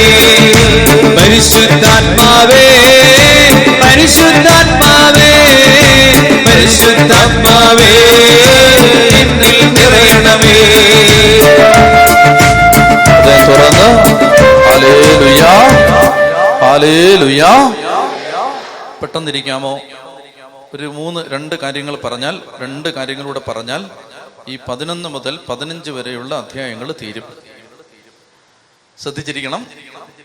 അതായത് ഈ നിയമങ്ങൾ ഇതൊക്കെ നിങ്ങൾ വീട്ടിൽ ചെന്ന് വായിക്കണം. ഈ നിയമങ്ങൾ വായിക്കുമ്പോൾ നമുക്ക് തോന്നും ഇതൊക്കെ എങ്ങനെയാണ് നമുക്ക് ബാധകമായിരിക്കുന്നത്. പഴയ നിയമത്തിൽ ശരീരത്തെ സംബന്ധിച്ച്, പഴയ നിയമത്തിൽ വീടിനെ സംബന്ധിച്ച്, പഴയ നിയമത്തിൽ ഭൗതികമായ കാര്യങ്ങളെ സംബന്ധിച്ചൊക്കെ പറഞ്ഞിരിക്കുന്ന നിയമങ്ങൾ പുതിയ നിയമത്തിലേക്ക് വരുമ്പോൾ നമ്മുടെ ധാർമ്മിക നിയമങ്ങളായിട്ട് മാറുകയാണ്. എന്ന് പറഞ്ഞാൽ എന്താണ്? അശുദ്ധിയോടെ. ഇപ്പൊ ഉദാഹരണത്തിന് ഒരാൾ കുളിച്ചില്ലെന്ന് വെച്ചോ, ഉദാഹരണമാണ്. അപ്പൊ ദൈവം പറയാണ്, കുളിക്കാത്ത നീ ഇങ്ങോട്ട് വരരുത്. നീ ബലി അർപ്പിക്കാൻ വരുമ്പോൾ കുളിച്ചിട്ട് വരണം. ഉദാഹരണത്തിന് നിയമം ഉണ്ടെന്ന് വെച്ചോ. പുതിയ നിയമത്തിൽ ആ നിയമം വരുമ്പോ വെള്ളമില്ലാത്ത ഒരുത്തൻ, വേനൽക്കാലം വെള്ളമില്ല, അവൻ കുളിച്ചില്ലേലും അവൻ കുമ്പസാരിച്ചിട്ട് വിശുദ്ധ കുർബാന സ്വീകരിക്കണം. മനസ്സിലാവുന്നുണ്ടോ? ഈ ഷിഫ്റ്റ് മെറ്റീരിയലിൽ നിന്ന് മോറലിലേക്ക് മാറി.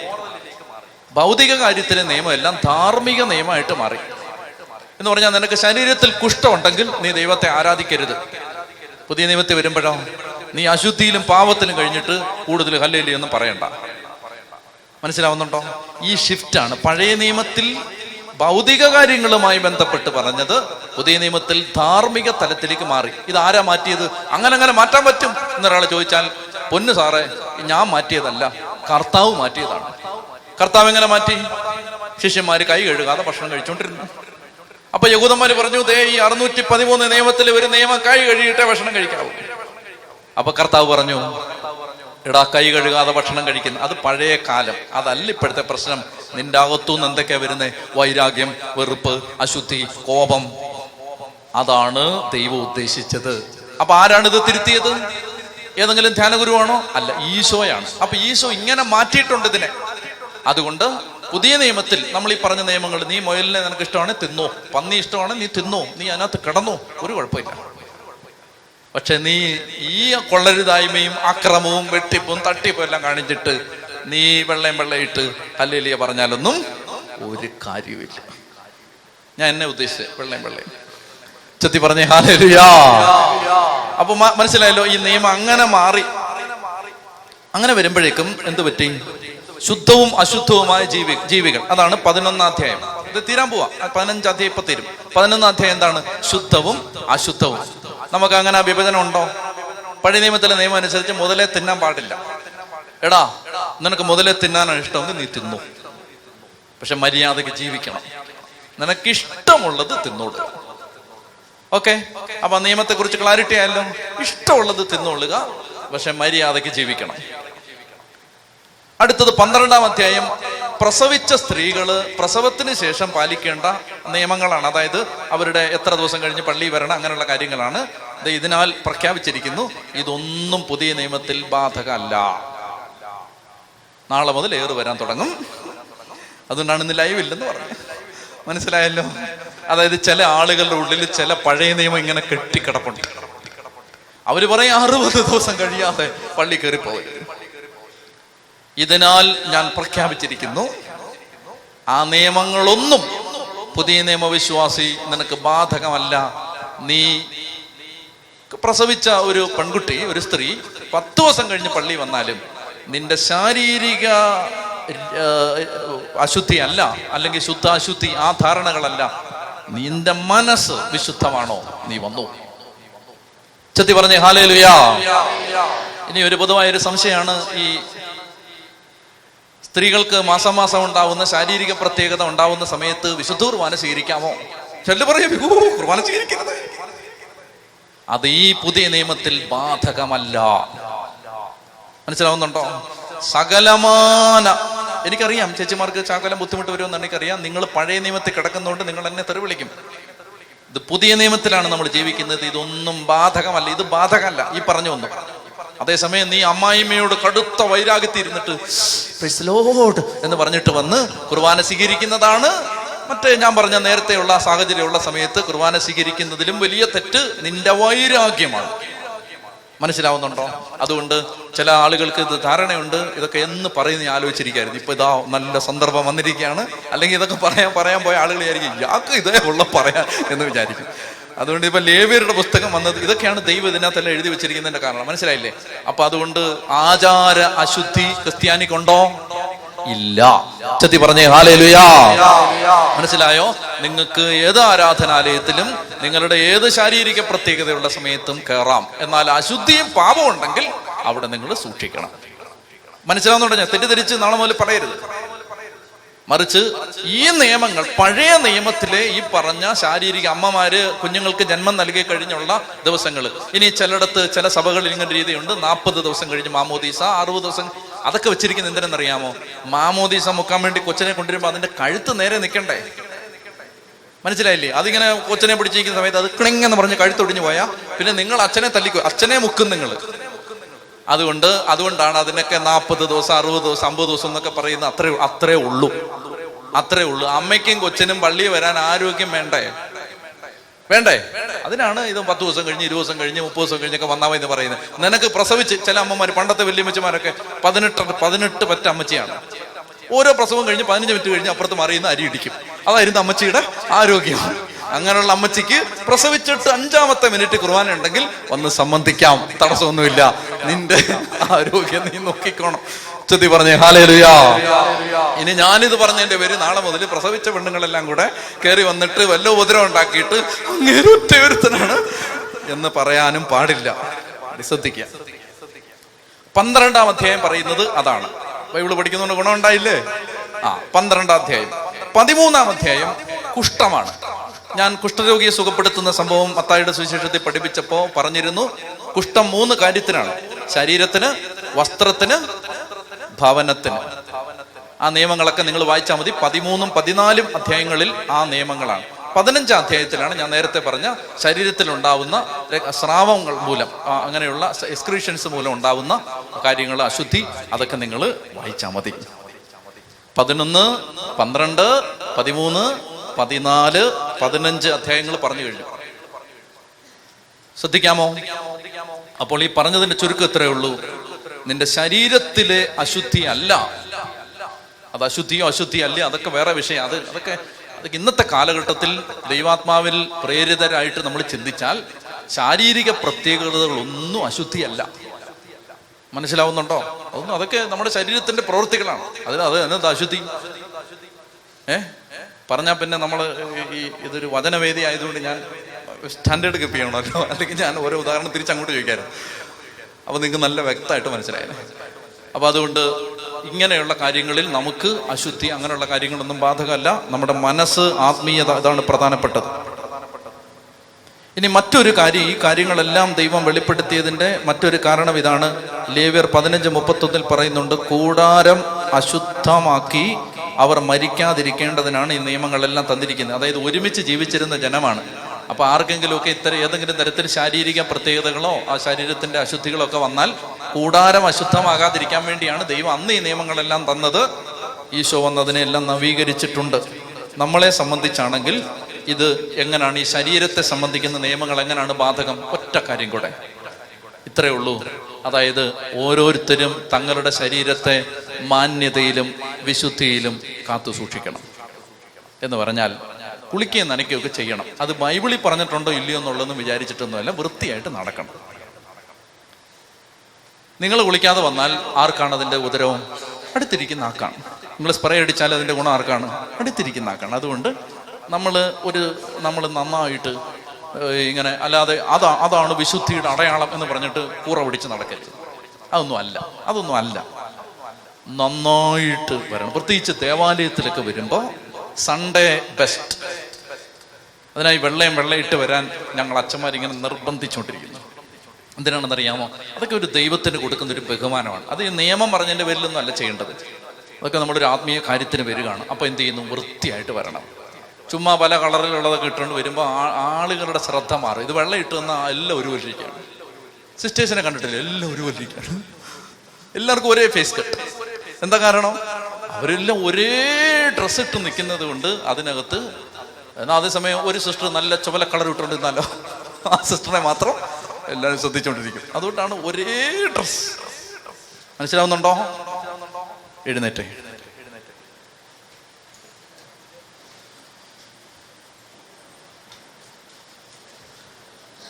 നമുക്ക് ദൈവസന്നിധിയിൽ ഈ ബലി അർപ്പിച്ച് പ്രാർത്ഥിക്കുമ്പോൾ ഞാൻ പറഞ്ഞ ദൈവത്തിൻ്റെ പരിശുദ്ധി, നമ്മൾ ഈ ധ്യാന കേന്ദ്രത്തിലെ വിശുദ്ധ കുർബാന അർപ്പണത്തിൽ ഏറ്റവും കൂടുതൽ ശ്രദ്ധിക്കുന്ന ഒരു കാര്യം അതാണ്.